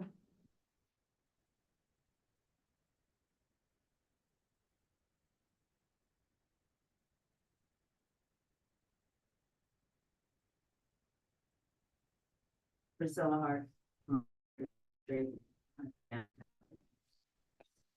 I have concerns about removing the statement that said we will take into consideration opinions of neighbors. That is something that I think is so important, and to send that kind of message, maybe the attorney took it out. I am hoping that that is not what's meant. I really hope that the attorney took that out and you didn't see it. The other thing I'm hoping is tenants applying for an SUP. Okay, so I decide I'm going to rent my house, or say we're not gonna rent your house. It's nice. It overlooks the water, and you go off, and whoever your tenant is says, I think I'll run a bookstore or a souvenir shop. Don't you have anything to say? I don't understand what the thinking could be. There are ramifications to this. So I'd like to see an example that would really make sense and work. And what you could possibly thinking about, because to have a tenant come in and apply for an SUP and the owner, it's not the owner of the tenant. Or is it? Or is it just the tenant? I was very surprised to see that word in there. I'm surprised the attorney put that in there and let it stay there. Anyway, I'm gonna go on and I'm gonna talk about one more thing. Oh, yeah. Another change in section 38,498. Prompt notification, so if you're gonna apply for an SUP, you're gonna want to get a response. The word prompt is gone. So they'll notify you when they're gonna get around to it. And justification for denial or special conditions is removed. That seems unreasonable. I'm not applying for an SUP, but it does seem unreasonable. And one more comment, make us you were on TV this evening. That's all. Thank You you. were on the news. Any other comments on the? What I do? I'm gonna, close the public hearing on the. SUP, Scott, in conclusion. Planning Commission closes its meeting on the SUP. Okay, thank you. So, I think we're gonna take this, we have a lot of work to do on this. We're gonna take this up and we're gonna get clarification and. We're gonna take this up.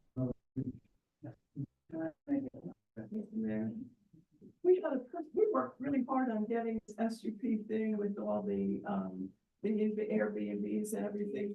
Yeah, well, I'm just saying, but well, part of this is. Part of it uses the SUP. Part of it uses it, and that's how this began, about an Airbnb, and I'm just wondering why it got all lawyered up. Yeah, Well, we need to find that out. That's no question. well, I think we are answering that one person. This is our code. This is what our code looks like. It used to be 6 years ago, it was this, that, 5 years ago. We, and very respectfully worked with planning commission on this for how long? 4 months, 5 months, 6 months, and we have, as Major said, we have a beautiful code here. It's worked very effectively. Read about Cape Charles, and you'll know what I'm talking about. You know, they've got some real issues. So I don't understand why this has come up. It's working. We've had no problems. anything you turn into a lawyer, they're gonna change it. So why are we looking at this? Well, let's, okay. Okay. This is a public hearing, we got to. All right, next on council discussion, about arborist report, tree, couple of about the whole, I guess, mark up here, lot of, little background about the property, some of you might not know, but the town purchased the parking lot back in 2007, which included the bank building, included the lot where the house is on the creek.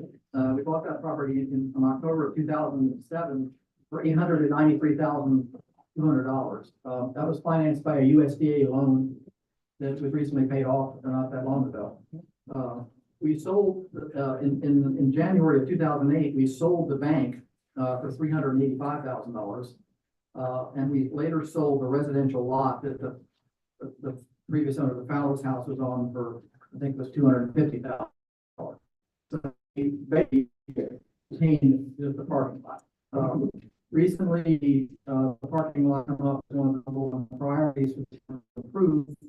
And that was number one in our capital improvement plan for next fiscal year.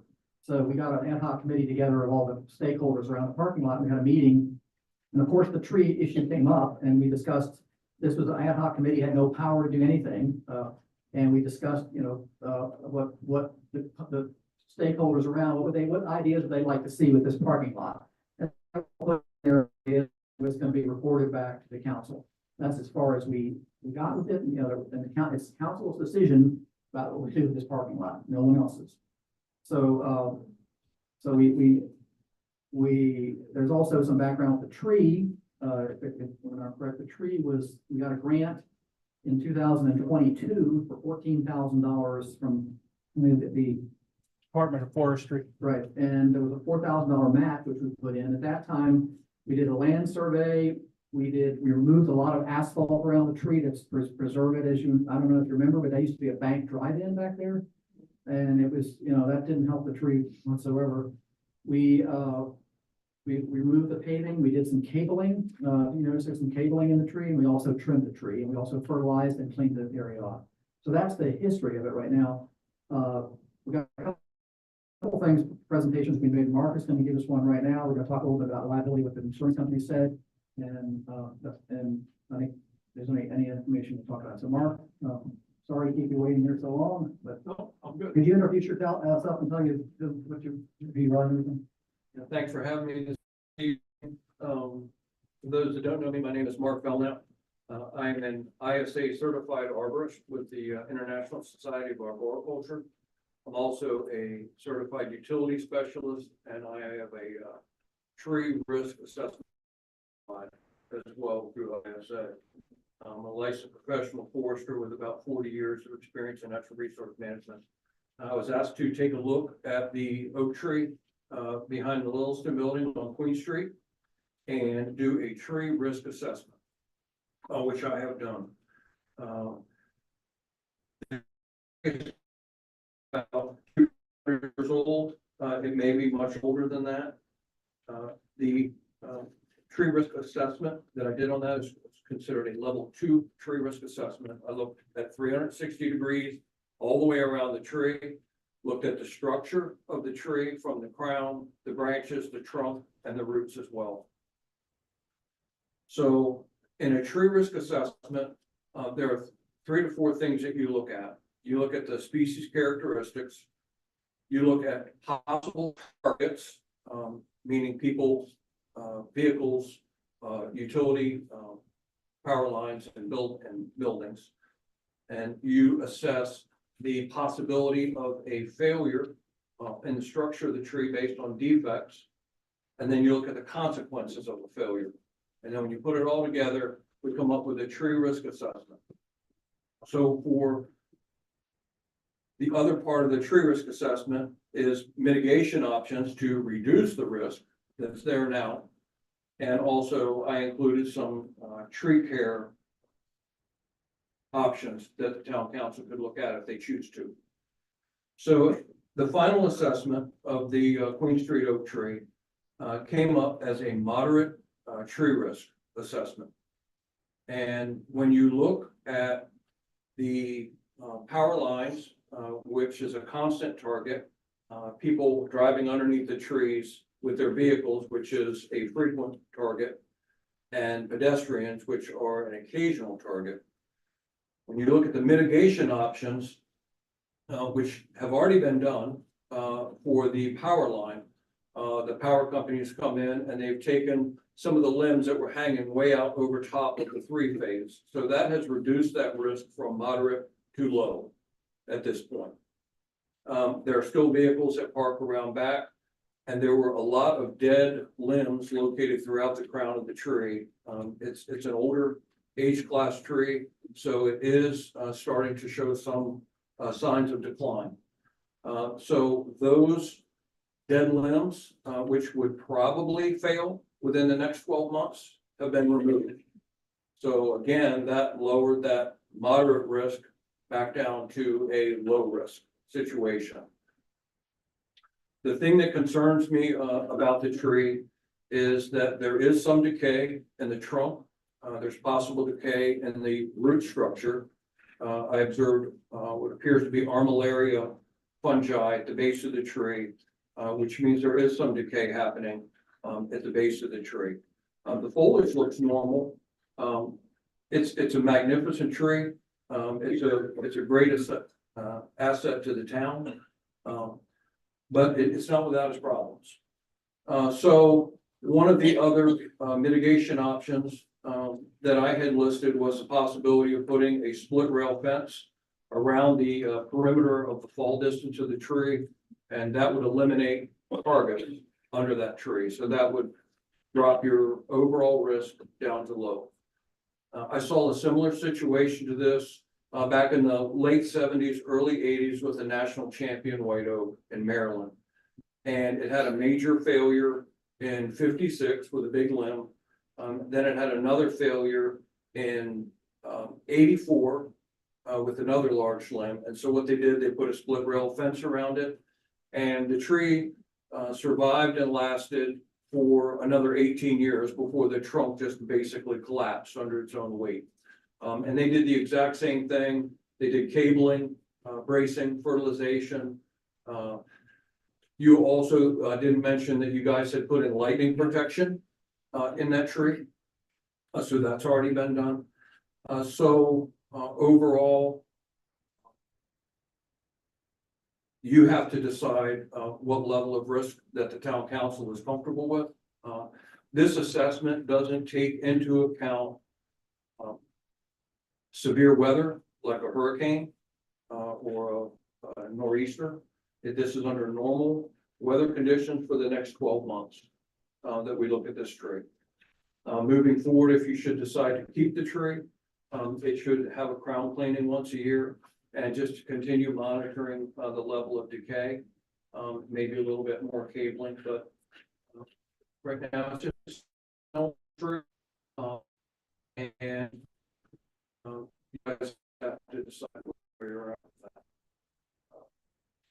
that. The risk assessment is an unbiased methodology. It was developed by the International Society of Arboriculture. Its purpose isn't to influence one way or the other. You assume what risk it becomes. But low risk is where you're at now, especially if you put a fence around it to reduce the frequency of a target under the tree, so you don't have pedestrians under the tree. Thank you. Questions? I have a question. Let's start. Go ahead. You have questions? Not question. Maybe. Well, you said it would the other tree that you had experience with, that was an old tree also, it lasted another 18 years. Yes, that tree was the exact same species. It was a white oak. It was about 100 years older, but it had better growing conditions. It had never had a flooding lot around it, and it had been identified as a national champion in 1940. And so they took a great deal of care for a very long time on that tree. So it didn't have some of the disadvantages that this tree has had, but you've remedied some of it by taking up the parking lot that was right up against the base of it. So you reduce the amount of soil compaction and increase the amount of aeration. So that's a good thing for the longevity of the tree. The roots spread all the way to the canopy is what I understand, and that, I mean, that's the norm, right? That they Yes. spread all the way. So the impact of the trucks and things going there do have an impact on the health of the tree. And right now, because I think most of that is all the construction that's gonna happen back there is done, so whatever damage there is, it's done. Are there, I know you've recommended some food for the tree and diet change, so, are there any other recommendations for like healing or health food? My recommendation, if you were to move forward, would be in periods of drought, and make sure that the tree is watered to reduce the stress levels. Okay. I gave in part of the report says to fertilize around the tree, which would be done with an auger. Wasn't that done yesterday? That was done last year or 2 years ago. Didn't Adam do it yesterday? And it hasn't been done yet this year. Not yet? So Okay. that's another It's coming. option. Yes. Things like that. There's a little bit of pavement on the backside where these guys are driving in and out with the construction vehicles. If that was removed, obviously, they probably wouldn't use that access behind it, and that would help increase the aeration and decrease the amount of soil compaction that's happening behind there. And I understand soil compaction is what's killing the roots and not allowing them to feed.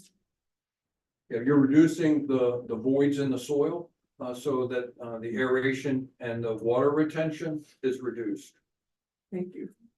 I have a question about your recommendation for the fence being 80 feet from the trunk. I don't believe the town owns property to that extent in the diameter of the canopy of the tree. Can you give us your rationale for the 80 feet? Yes, the tree is about 75 feet tall. Because there is some possibility of root decay. Should we get a severe storm, which is what killed the national champion of white oak. It was a severe thunderstorm with high winds when it collapsed. With what's relatively common in large white oaks, when you see armillaria root rot, the tree will look healthy, and it's got a lot of weight, a lot of loading out there. It's got some overextended limbs. And so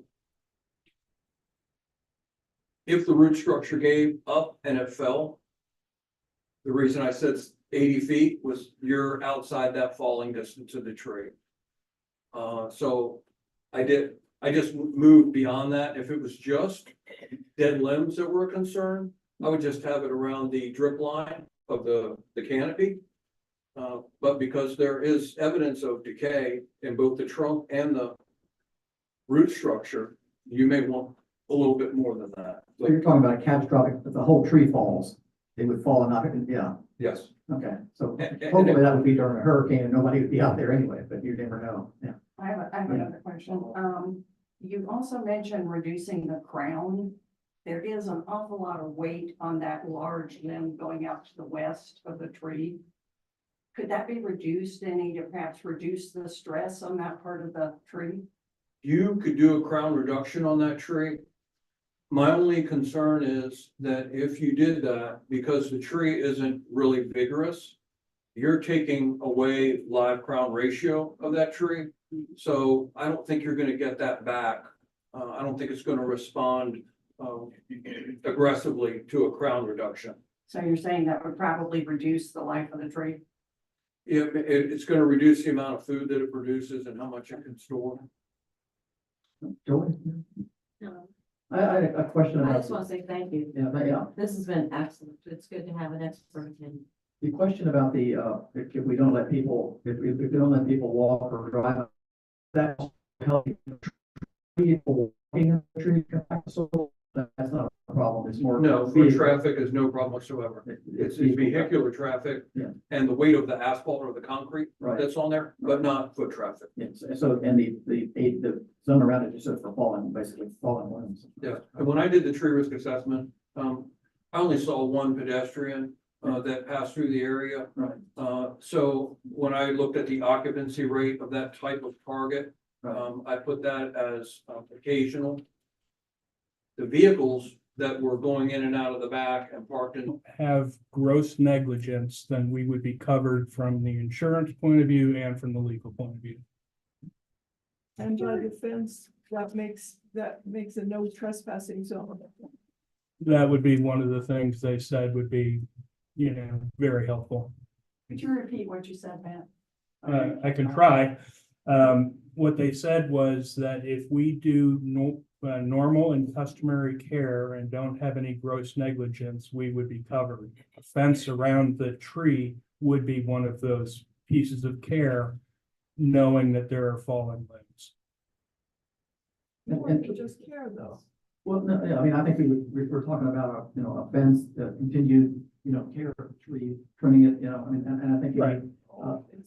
Everything, the whole package, yeah, so I think, and I had several conversations about what kind of fence we're talking about, and we don't need a chain link fence with barbed wire around it. We need just something that's gonna discourage people from walking through, and she suggested, both our attorney and the agent suggested we put up a sign. It'd also be nice to put up signs talking about the tree as well. Right. Yeah, so I think we could do both of those, but I mean, I think you talked about a split rail fence, we can come up with we don't have any cost for that. My recommendation is we've taken all this information, we work out a plan to try to incorporate the tree into the parking lot design, and then come back to us with a plan about how we would do that. But, I would hope that we can find ways safely to retain the tree. yeah, I think we need a budget for, this fence is not gonna be cheap, we're looking at ongoing couple $1,000s a year, probably to, Yeah, Adam Simpson took care of the canopy cleaning for $1,200. right, and that's gonna be a year. Annual. Annual expense. So if you could get some. Different. Yeah, I've called Acmac Fence a couple of times now, and those guys are being really, really busy. They get back to you eventually. Yeah, I think it would be nice to have a couple options about what we want to do about that, about where we would put the fence, about, we're gonna put another, just a canopy or what. There's a lot of questions here. Is anybody agree about that?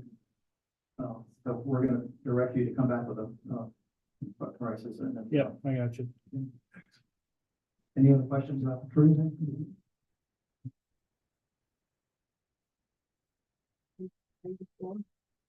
Well, that seems like. Adjournment of the night Yeah, over the road here. diet, as many of you know, I've given you we proposed, the county talked about doing a road drive for Market Street going out. You probably get more information on that than that. Yeah, what they were looking at doing was getting our 4-lane highway that comes into town and have a lane each direction plus one turn line lane, and then on each side having a pedestrian and bike way. That would go all the way from 13, basically all the way down to the corner mark. Over the last year, and I think a lot of it had to do with that being done because they're going to be lengthening the exit lanes on Fairgrounds onto Market because of this new development. They're doing those types of things. Couple of the supervisors had come back and they voted a couple nights ago to their support for that road diet. So the county has rescinded its support. Now, that doesn't mean VDOT's not going to do it anyway, but I would say unlikely that they do it. So I'm looking at a resolution of support. We can, this is dated in, 22nd of June in 2020. It was unanimous vote that we support this, so the council needs to decide if they want to continue, petition again to support this, or what do we want to do with this, or we can do absolutely nothing. Yeah. Can I ask a question? What's changed? Why is the county pulling back support of this? And we unanimously supported it when it was proposed. Right, and as did they, I believe, what they've heard is over the last few years, they've just heard people commenting on what it would mean to the street, everything from the fire department talking about turn radiuses to, having the center lane, causing more problems than it's worth, and, how many people ride their bicycles, on that part of, fairgrounds, and I think that part of it is a mistake, but an opinion, not a fact. So I think what ended up happening is, people met with supervisors privately and publicly, and it just ended up being where they lost support. So they wrote a letter to VDOT rescinding the support for the project. Would it be worthwhile to ask about doing it just within the town limits from fairgrounds to Hill? The termini would be problematic with that, because any bike or pedestrian pathway has to have a normal and natural termination. So it would end in the middle of nowhere. I think that there's ways that we can, I know that there are ways that we can discuss having a bike path go behind the ballpark along the sewer line out to 13 without going on to a highway. We had talked about that a couple of years back, and just for a moment of remembering the late Kurt Mariner, who called that piece of road the O&O Expressway. All right, May I speak? no, or is it no, after? no, public comment. I'll bring it. Let's, any other comments? Is there a support to keep supporting this, or do we need to, well, we don't have to say anything. It's up to. It's my understanding that we did vote unanimously, as you pointed out, but then it went to the Board of Supervisors. And since the Board of Supervisors has rescinded it, I don't think that NCOG has any recourse. That's my understanding. the county was the applicant. Yeah. And All it's smart- 80% of the project is in the All county. smart scales go through the county. So we did approve it, but it had to be approved by the county. And now the county is withdrawing their support. So, I guess I'm asking for a motion or not a May motion. I just ask one more question? Let it ride. Does VDOT have the power to just go ahead and do it? Oh, if they wanted to, yeah, it's already in their smart scale budget and it's in their schedule. I don't see that as a reasonable. So our saying yes or no, really, it doesn't have all that much weight? I'd be guessing. Okay, thank you. What was your response? I'm sorry. I would be guessing. Can we have a straw vote about people who want to support this again and send a letter to the county supporting it? Anybody interested in doing that? All right, well, we'll fill out. Yeah, thank you. All right.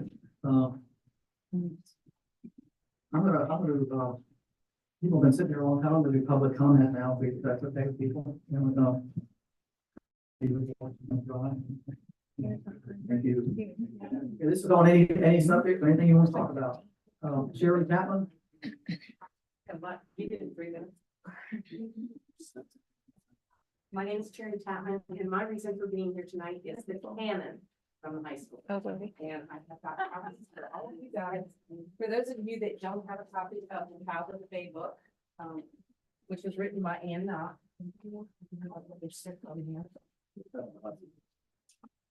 It starts down here and goes to the back. There used to be a cannon that sat on the old, Anacog High School grounds which is where the school is now, and he'd been there all my years going to school there, all my dad's. He graduated in 1942. I graduated in 1980. It came to me purely by accident. I was up at the school giving a talk for the jewelry store, and it was in his memorabilia. And I think it was the president of the school then, he's no longer there, said, "Oh, there's the cannon." I said, "Yeah." He said, "Oh, yeah, we gave that away." And I went, "Huh?"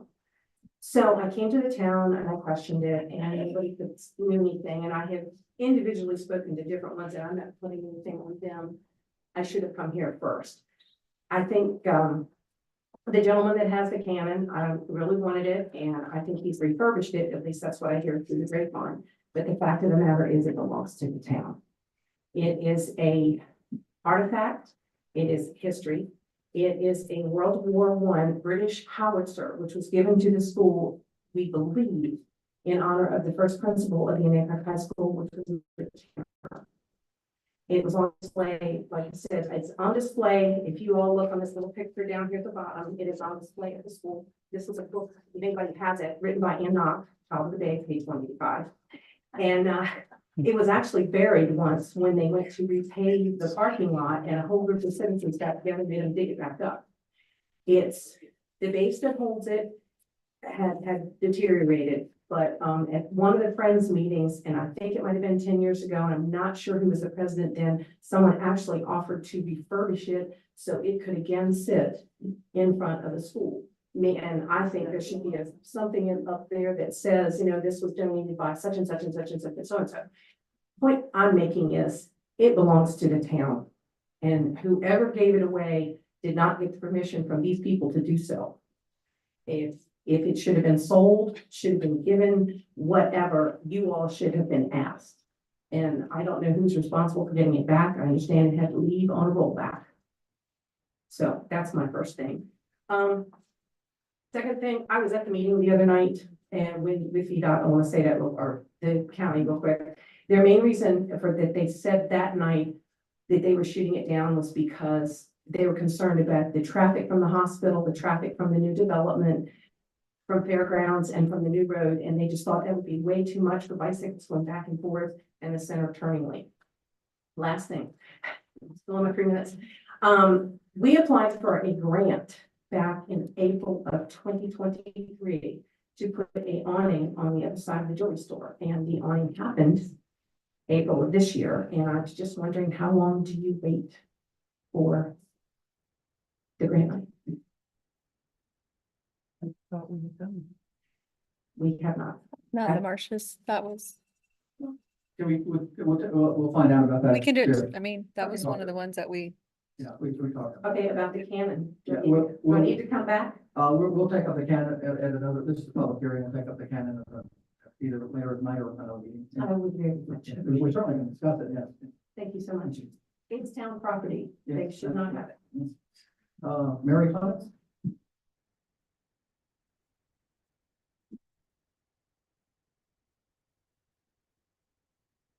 I'll try to be brief. That's about the tree. First of all, I want to thank Mark for doing his assessment on it. I think it was extremely important and valuable, given the idea and the support for what's going on. I also want to thank that gentleman over there who probably never gets any thanks from other people, because I wrote a rather pointed email to all of the town council regarding the tree. And I was the one who started the yellow ribbon campaign on it and had it up for a specific period of time, which is what I had promised to do, and I took it down after I had promised to take it down. I sat back there in my car one morning and watched the workmen driving and parking against the tree, compacting the stuff in there. Plus, they were doing a few other things back there as well. However, mainly using it as a toilet. However, that's no longer done either. And I do want to thank at least Matt or whoever put up the rope around it at the time. And I want to let you know that I think that the town needs to use this as a marketing tool, because you certainly got enough bad publicity out of it. I think that if you can possibly save the tree,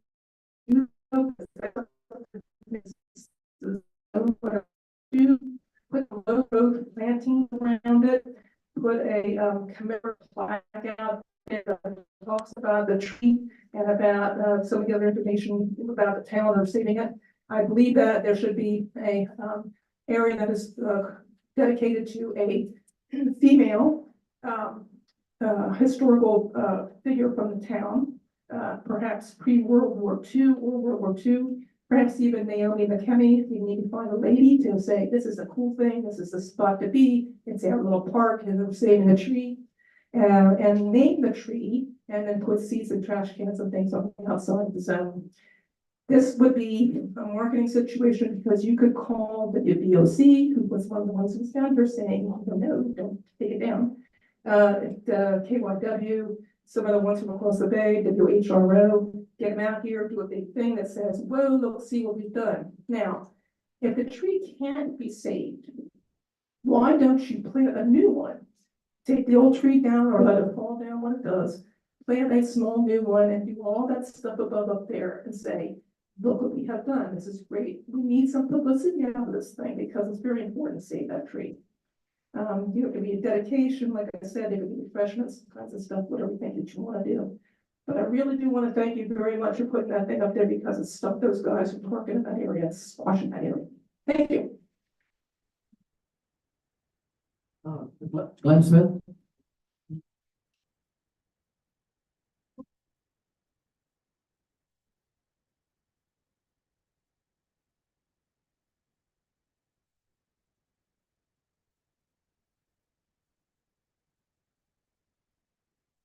Glenn Smith, 12 Market Street.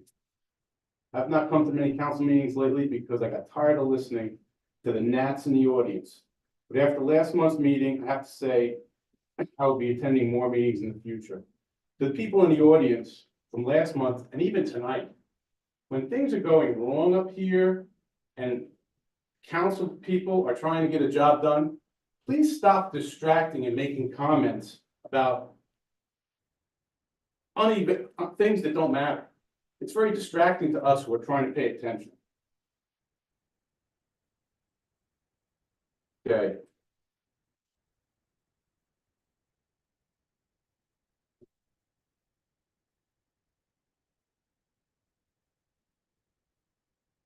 On another note, our police force. This past week, cars were broken into again and a car stolen on King Street. How many police officers do we have employed by the town currently? Four. We're supposed to have 5. We budgeted for 4, we have 4. Okay. Okay. Why are these events still happening? Cars getting broken into. It's getting ridiculous. And when you go and talk to the police about it, they have an attitude with the complainant that it was their fault. Okay? Their attitude is terrible. And quite frankly, this past week, when the officer came to my house and wanted to know why we didn't report it, I told him because it's a waste of time. Nothing comes of it. This is ridiculous. Okay? I didn't have to start locking my doors until I moved to town of Hancock. I don't want to lock my doors. I don't want to lock my car. It's a convenience to walk out of your house and get in your car. That's the way it was when we moved here in 2009. Why have things changed?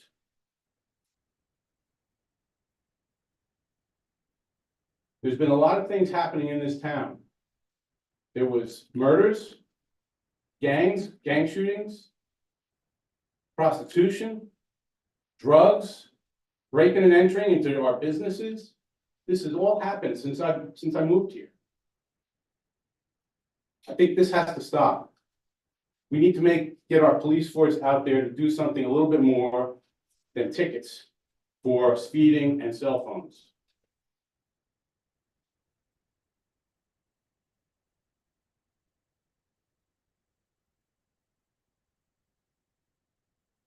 Again, the way they treat you when you call them is disgraceful. We pay their salaries. We are not the ones who did something wrong. It was the criminals who did something wrong. There is no law that says we have to lock our doors. Thank you. Rosemary? Highway. Mark Sinclair?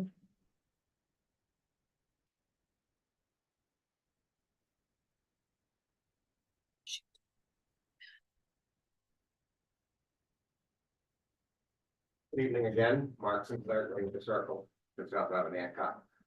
Last month, Dr. Feldhelsen addressed this board and brought up a smorgasbord of comments.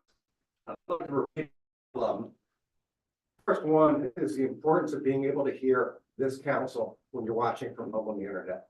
I think any of you that have any doubt should go and watch last month's meeting, and you'll see how bad the problems are.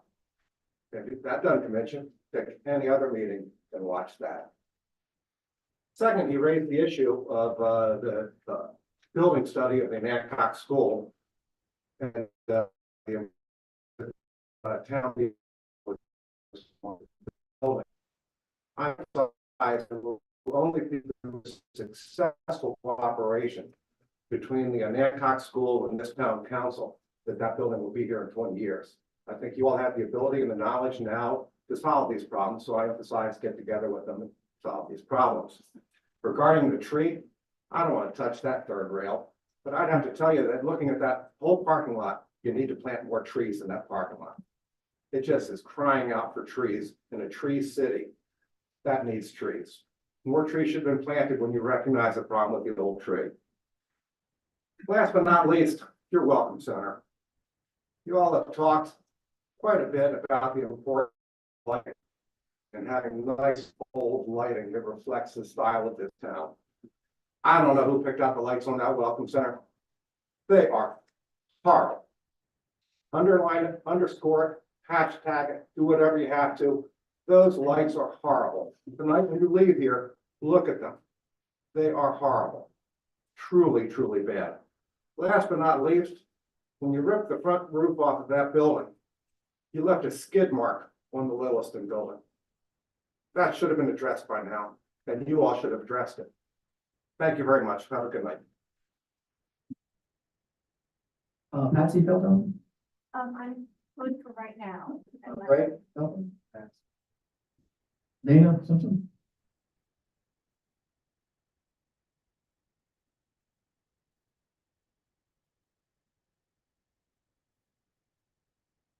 Just a few quick ideas. Back to the aquifers, the Purdue, building, the Purdue, operation. Yeah, thank you. Well, it actually is pulling so much water from the aquifer that there's a cone of depression that is developed underneath it. So I thought that was interesting to hear that, our well is kind of near to where they are. So I would just ask that maybe we make really sure that this doesn't happen when we're pulling more water out, because, you know, we know the peninsula is sinking, we know sea level is rising, and, you know, sinkholes and things like that. All of that is very distressing. So that's one thing. And then with the bike lane, because the developer, it sort of was a catalyst in making that go away. What if, because I hear that it's, you could go up Market Street, and then if the bike road could kind of go around the perimeter of the development, that might be lovely through trees and things like that. In Atlanta, they took an old railway and it's called the Beltway around Atlanta, and people love it. They just ride all over the place. Or I love the idea of over by the baseball, you know, go up to the town like that, because we have those two wonderful bike races that come here, and the CV's coming soon. And that's it. Just some ideas. Thank you. Jay Miller?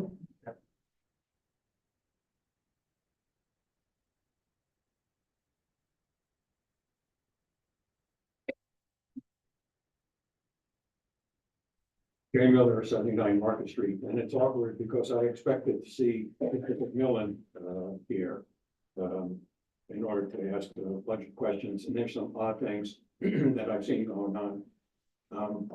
I went back and I read quite a few of the planning district commission, the water council, or whatever it's called, and where he was where he was involved as a paid consultant to the county. Now, some of his comments are curious. For example, he had one comment at the April meeting when it was almost as if he was sounding a warning, saying, and I'm reading from their notes here. It says that Mr. McMillan, he wondered how many developments would happen if the town of Hancock was not supplying the water. I mean, as a consultant, that's a curious thing for him to say, because it's almost like he's advocating for it, or he's threatening that if you don't okay this particular water permit, then you're never going to see another development, I guess. So that was one thing that I wanted to ask him there. And then at the same meeting, they wrote, he and another staff wrote comments to the DEQ, Eric Seavey. And in there, it was a long comment, and it was the normal justification for this particular permit for the town has sent in. And he makes a case for the permit with some detail. But then we get to the second part of his comment here, and it says that if in fact you run, in effect, I'm summarizing here, that if you actually run short of water from the aquifer that the town's well is attached to, that you can use the higher level, which is to my estimation is non-potable water. When I had a well put in my backyard from Bundig, then he said, then I only use it to wash my dog and water my wife's plants. He said they were very specific, saying this is not drinkable water. So it's a curious thing for this guy to say that if in fact you can use that upper aquifer.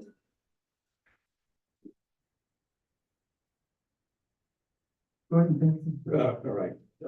So he wrote this email, and he got a response back, and the response was that the permit is missing all kinds of items from the developer, and he's not here anymore either, and that a lot of it has to do with the fact that they're combining residential and commercial thing in the development.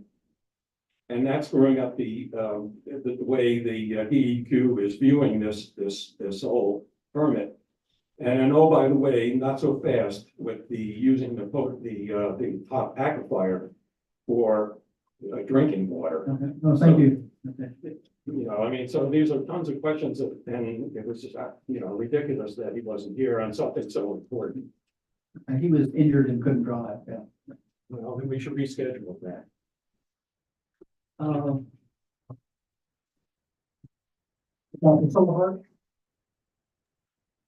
pass. And Tony Nelson. Any other comment, public comment? Mr. Chairman? Okay, okay, hold on, I'm gonna get one more out here, I'll get you in a second. Okay, thank you. All right, my name is Jenna Chapman. I'm on 18 Leeville, and I'm here to speak for the tree. I have 3 daughters, and I have a 2-year-old and a 6-year-old and a 12-year-old that's turning 13 soon. And first off, I want to thank the town for everything that they do to try to create natural spaces for us and our families, especially young families. We love the dinghy dock. We love the little circle around the heron where we get to see all of the butterflies, the bees, and all the flowers. We appreciate the people at the Carr Place when they've done their herb garden with the master gardeners.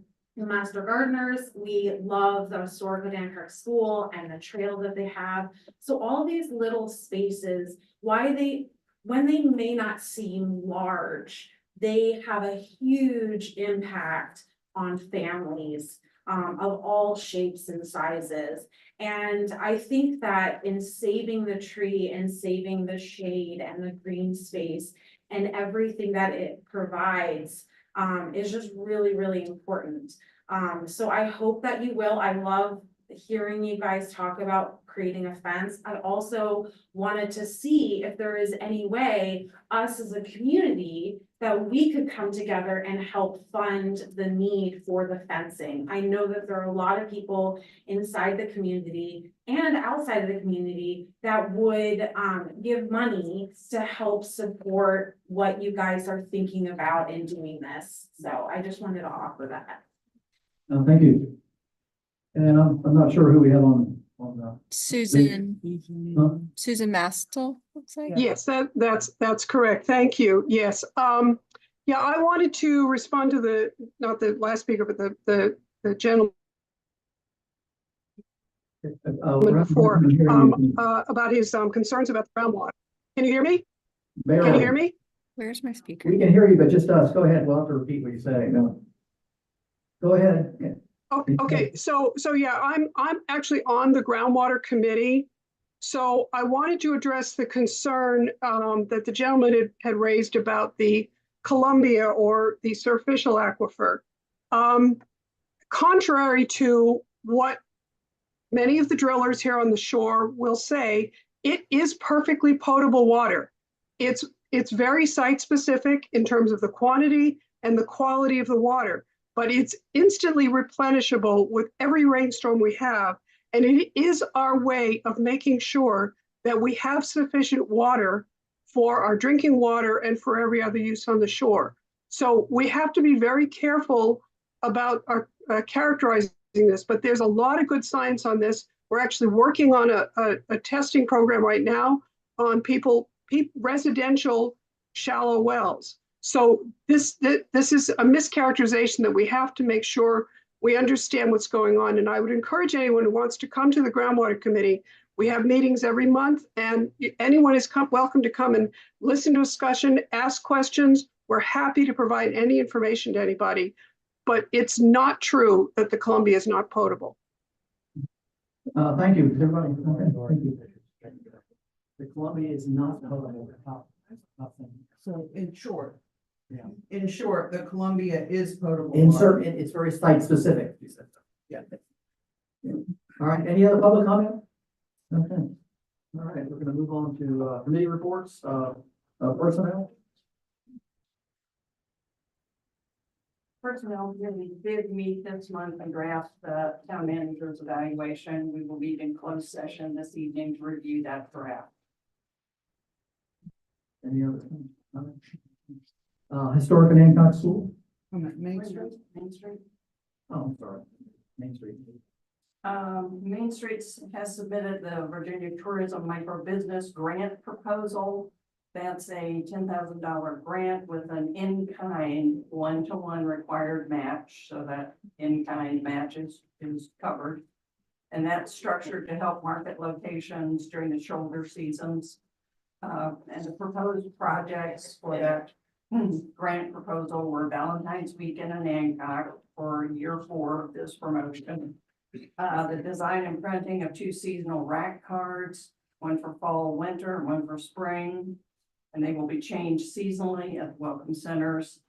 There's a paid social media campaign on Meta Ad Manager through Facebook and Instagram that will align with the campaign theme. And I just want to remind you, I mentioned this at the last meeting, but there is a community engagement survey live on experienceathancock.com under the About tab. And as I mentioned, the community engagements are designed to get resident, business, and tourist feedback about our town, telling us what's working well and what isn't and what needs improvement. Postcard invitations will be in the mailboxes soon for the in-person community engagements. Those are scheduled for September 5th from 5 to 8 at the Peninsula Center, and on September 7th from 10 to 1 at Historic and Hancock School. Questions about Main Street? Okay, on Historic and Hancock School. picking up on Mr. Sinclair's comment about cooperation between the school and the town. Remembering that as the owner of the school, the town would be the ones to apply for any grants. The board of the school voted last week to ask the town council to borrow money, specifically $532,000 from USDA at 4% for 40 years to be used for replacing the HVAC equipment, including electrical upgrades and replacement of the single pane windows, and to cover half of the repayment expense, with Friends of Anacog School covering the other half. Repayment cost would be $26,882 per year. So that would be $13,441 each for the town and the school. The school has a plan for how to raise the funds to cover that. The stopping of being able to stop using oil is a big source of that. And there would be some increase in electrical costs, but not nearly in the range of what the oil is now. And for lease renewals, there's also a project coming up for room dedications and other fundraising. So I'm not asking for a vote tonight, but I want to put it in front of you so that it's not a surprise when we come back to it at the next meeting. Point of clarification. Yes. This does not include the windows. This does include the windows. Not that I- It's 460 plus windows, 532 including windows. Joni is nodding. Go, Joni? Yeah. I thought you were applying for a grant for the windows. Be included in a grant that will be written, and the money may come in another year or so, but we don't know that the grant will get it. Okay. So we're including the windows. Oh, I'm sorry. Okay, Because it'll seal the building after it has new HVAC. so this is just informational or bring this up? This is just for information Yeah. for the moment. Let me go through the rest and then if there are any questions. If you could go a little slower, because we're trying to get the notes, and I missed half of what you said, if you could slow down. We can probably print that off and do it. Yeah, that would be good. Okay. Construction on the pavilion is progressing well. We used the back lawn on Saturday, not the pavilion, but beside it, for the outdoor movie Big, which was well received. Bunch of people had never seen it before, which surprised me. The school has been voted one of the top 3 Upper Shore art galleries for the 3rd year in a row. And as I mentioned, we're launching a room dedication project. And we'll have plaques on the doors with the person's name or the honoree's name. And the next Wine Wednesday is September 4th. The following event after that is September 11th from 6:30 to 8:30, which is a Meet the Candidates Forum for an opportunity for town residents to hear from the people running for council. So I hope everybody can come and bring your questions and that'll be good event. I've forgotten Joni, can you remind me who's moderating that, or Bill, can you remind me? Robbie Marsh. Robbie Marsh. It's in, I should say that event is in cooperation between the school and OBCA. So questions? Question. Sarah, has the board at Foss considered bringing the rentals of their studios closer to market value so that they would not be in such a hole? The rates of rent are being increased, but we can't instantly double them. Well, that's still not closer, but it's closer. It's a step in the right direction. Anybody else? Any other questions? Waterfront, thank you. Yeah, waterfront, we basically just talked about the policy that we would have, that we would use for longer term rentals. I think we've all seen one of the boats down at the bulkhead there for quite some time.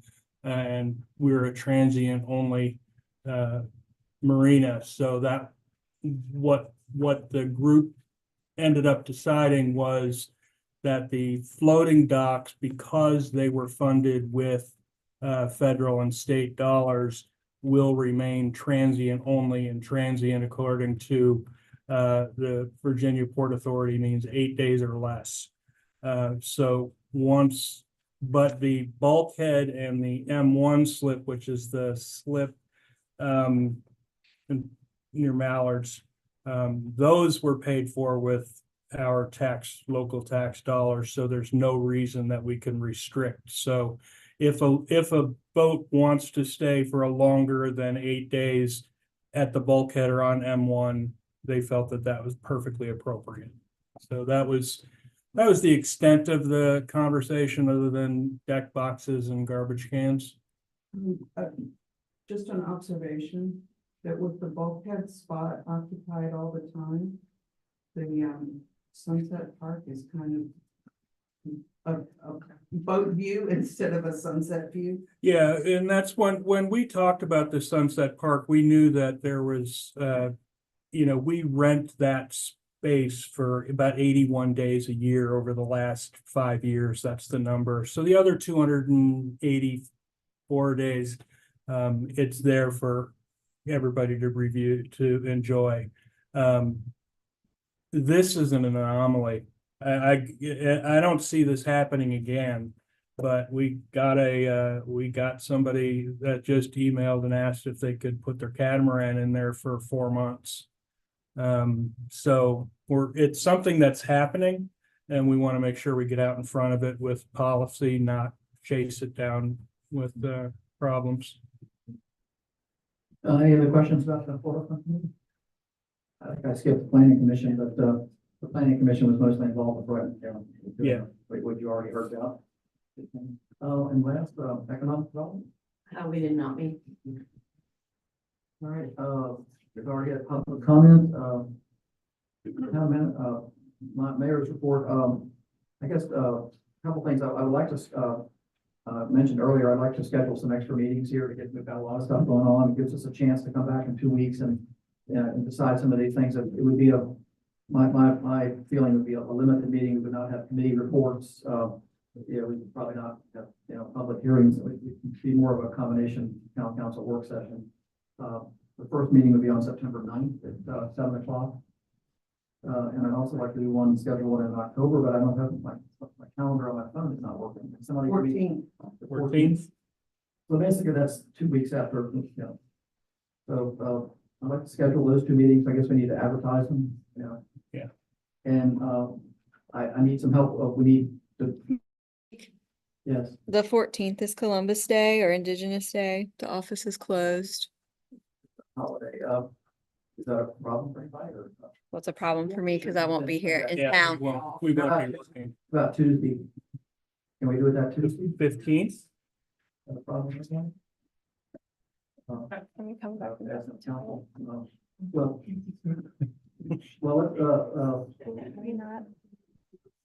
yeah, we moved them before. We do the Wednesday. It's Wednesday better. I guess we don't have to set it. Well, we probably want to. You have to advertise, yeah. You both want to put in the paper. You want to think about it and give me a call back in a couple, get a.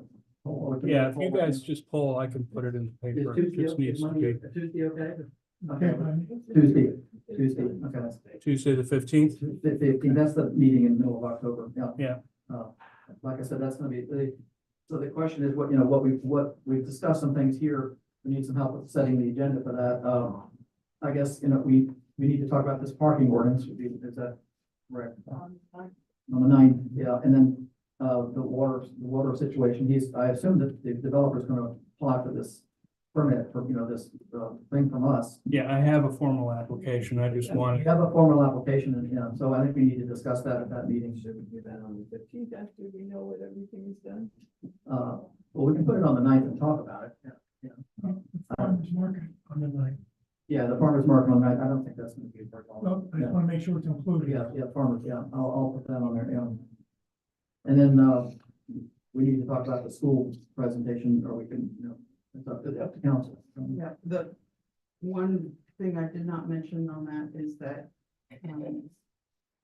the rate, the 4% rate is subject to change as of October 1st. Is that the right date, Jody? I don't know when the Fed's going to. yes, that's correct. change rates. Well, they typically work on a fiscal year. Their fiscal year is September 30th. So And I, the numbers that I quoted are good if we can get the application in by the end of September. So I would like to, well, we'll put that on the. Put that on the- And if we, how far we get, that's up to council. So what we want to discuss is if we want to commit this town and its people to a 40-year loan. Well, we can talk about that at that That's time. what I'm asking. Okay, well, discussion. In the tree solution, I don't think we're gonna have enough information about the fencing in 2 weeks earlier. You wanna, no. I'll try to come up with something that works. I just need to get with Accomack once I get them out there. If we're talking about going around the entire canopy, that's going to involve removing asphalt at the, so, I We need just a need, plan, okay, so there are 4 items. I'll put together that plan for you. Right, I think, one of the things, I don't know if anybody realizes, but the ferry at Tangier is not running anymore. And, there was an article in the paper about the ferry in, I don't know if you saw that in Maryland. They're starting a ferry service. They've been talking about this for a while. I don't know. That's something we probably need to look at. We don't really have a lot of pull to get a ferry from here to Tangier.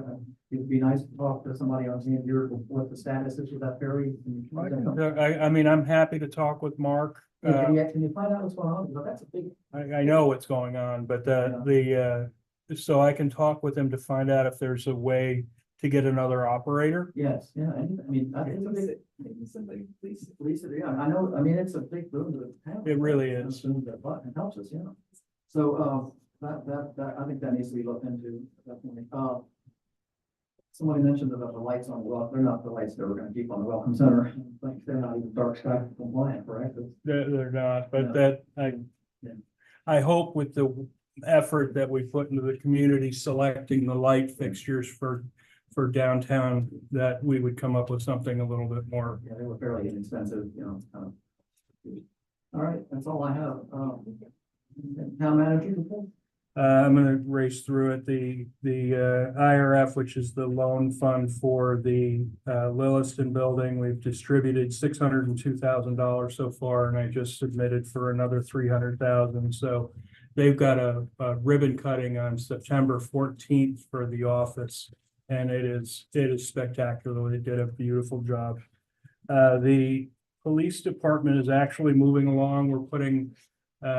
We're putting plans to get them starting to move in. So they've got some questions on locks and, ceiling tiles and things like that. But generally speaking, they're on schedule, and they'll be starting to move their furniture back in, which we're all excited about. We will absolutely have an open house for that day before they get it all messed up.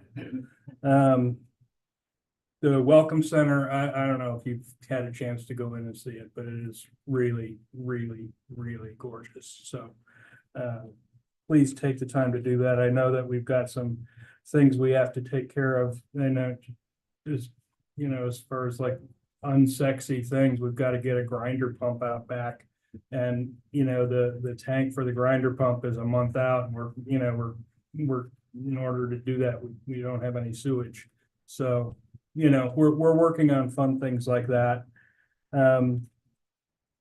The other things that you had mentioned, Sunset Patio, the bids came back higher than we had budgeted for.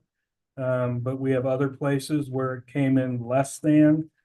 So like, for example, the air conditioning upstairs was we budgeted for $40,000. The bid came in at $45,000. I went ahead and had them start that project for $5,000. The downtown visual improvements, my suggestion is, and I'm gonna put this into a spreadsheet for you, so don't bother memorizing anything, but transferring money to Sunset Park from the downtown visual improvements. And I have downtown visual improvements. It's just a budget that's not that high. And then any unused funds for the matching grants for business facades would just be put toward the building costs, if there are any. If we're gonna do a second round, then we'll do a second round, but that's where that is. We're very close, if you can tell, to expending the ARPA monies, like we had said we were going to. Matt, to clarify, as Cherry said, there are a couple of things that we've still got to tie up for the facade. Yeah, that includes that reimbursement. Yeah. The use of the surplus dollars that you folks had approved a while back, a couple months ago. We're making really good progress. The utility locator is purchased in-house. We just have to make the time to get trained on it. The roof repairs have been done. The northeast mulch is the project it's just killing me. I can't find any laborers to actually do the work. I'm looking for, 6 or 7 guys for a couple of days to take the old mulch out, put the fabric down and put the new mulch in. And it's, I just can't find anybody. Try landscape, not landscape, but landscape companies and that. I tried one of the lesser expensive ones. I talked one of the expensive ones and, I'd have to take out a mortgage. I'm just talking about like nurseries too, because they're on the wind down of their. Yeah, that's a good idea if I've got some. They have a lot of workers. Okay, no, I can call Tankard. That's a great idea. Cause I'm literally, it's been sitting down there for weeks and we just can't find a way to get it in there. The basketball surface, I think Ray, I was gonna give him props for this one. I think he's right. I think we have to turn the court because we were gonna cut the court in half and remove the roots. But by the time we did that, it didn't work. And if we turn it 90 degrees, the court will fit exactly perfectly and it won't bother any trees or any tree roots. So we're pursuing that. We would be able to do a lot of the work other than the asphalt. So more to come on that. And then things like the EDA seed money that was done, the North Street Playhouse money for the air conditioning that was done. I happened to see Terry at the dog park the other day and she said that that section was all completed now and she was happy about that. We wrote the check to the fire department for the match on their grant, $40,000. That was done. And so far we've spent for the landscaping of the 3 parks, we spent $15,600 so far. So I know the report was mostly dollars. And I'll put a spreadsheet together to show you what we're talking about with the expending the remaining part of ARPA. We were 1 month into our fiscal year, so there's not a big story to tell. There were no anomalous transactions for the month that we need to worry about. And obviously we're, 92% away from spending our budget. Our cash reserves are just as healthy as they were last year, up 32% from year over year. We've got reserves only, not including ARPA, of 4.5 million. And that's with $87,000 that needs to be reappropriated back up. And so we've got a really, really healthy reserve, and I'm very pleased about that. And then the last page is the ARPA, which again, I'm going to put that spreadsheet together to show you where the remainders and where we'll do the left pocket, right pocket to balance out what we've spent. So that's my report. Thank you. I have a question. You suggest that 56,000 be allocated to the Welcome Center from the business facades. What we use for? Well, we've spent a lot of money on those two buildings, so, yeah, well, that's what it's gonna be used for. You're talking about, I mean, construction costs. not- Yeah, of course. Yeah, right, I'm kidding, yeah, thanks. Matt, on the Welcome Center, I know there was some confusion over my motion, but my motion last month was really for us to basically find a professional designer. In other conversations subsequent to that, perhaps we really need a committee from the town council to work together on what we want to see in a Welcome Center, kind of come up with a theme. Is it just brochures? Does it have historical aspects? You know, That's perfectly fine. I'll support you any way you need. I would like to Yeah, volunteer. I'll put you on there anyway. Thank You're the one who wants to do it. Okay, so anybody else want to? Okay, so we have a chairperson. Thank you. So, and, We'll get some other volunteers. I need help, but I'm trying to. There you go. yeah. We're good. This should be a short project, thanks. It's a long project. I have one more question. Okay. One of the, suggestions for the Sunset Park for the benches. I may have been wrong, but I really thought it was kind of a unified look throughout town. Is this what you're projecting for the whole town? For instance, any benches in the gazebo part, all that stuff? or- No, I think if we were gonna be matchy throughout town, it wouldn't quite be us, but. So, no, I'm not, but I'm coming up with different ideas and then, obviously, I don't pick colors and I don't pick aesthetics, so I'll put some things in front of you and you guys can make a choice. Thank you. Yeah. Any other questions about the town manager? Financial report? I just, yeah, No, yeah. All right, council comments? Any comments? I'm sorry, can I interrupt I want to remind everybody that there's a blood drive on September 4th between 10 and 3. I really, this is near and dear to my heart, so I just pray that we could all come together and do what we can What day is to it? give. Wednesday. Yeah, it's Is a there a Wednesday. sign up? You can go online to redcross.com, put our zip code in and pick a time that works for you. Is it here? Yes, right in this room.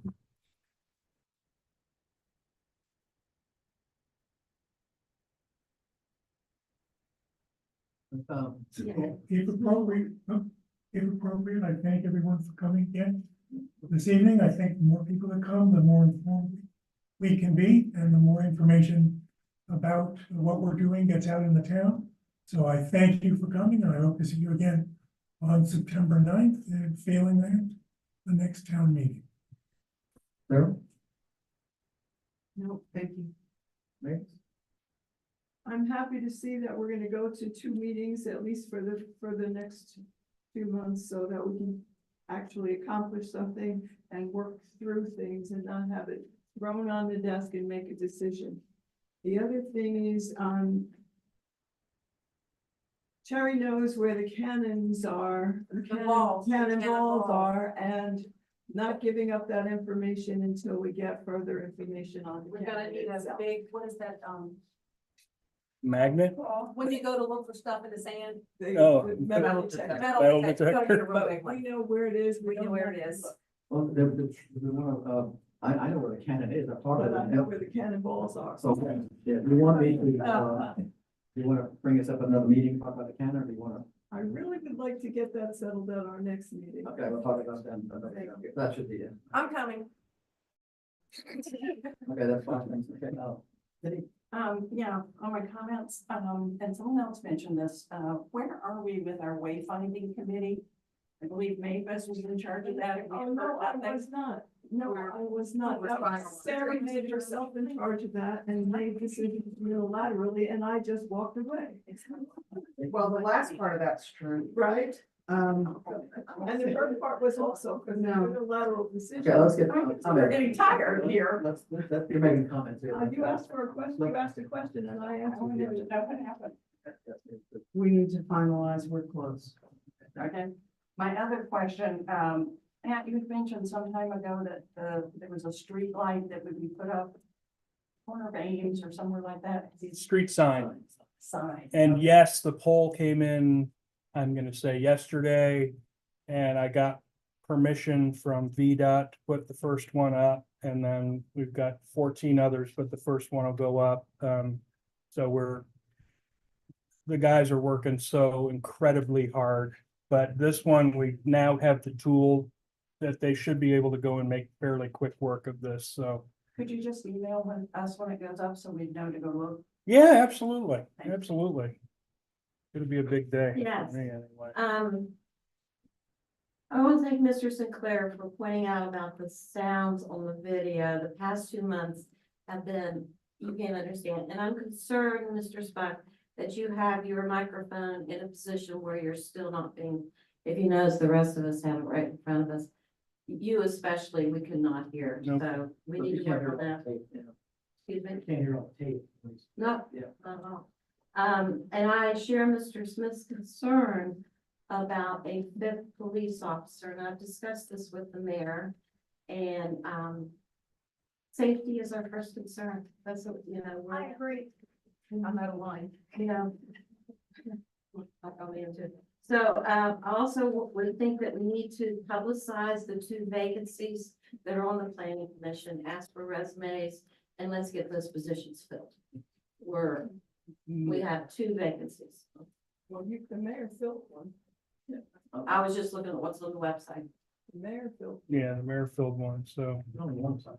yeah, there's one. But I'm set on January, that'll be on the council.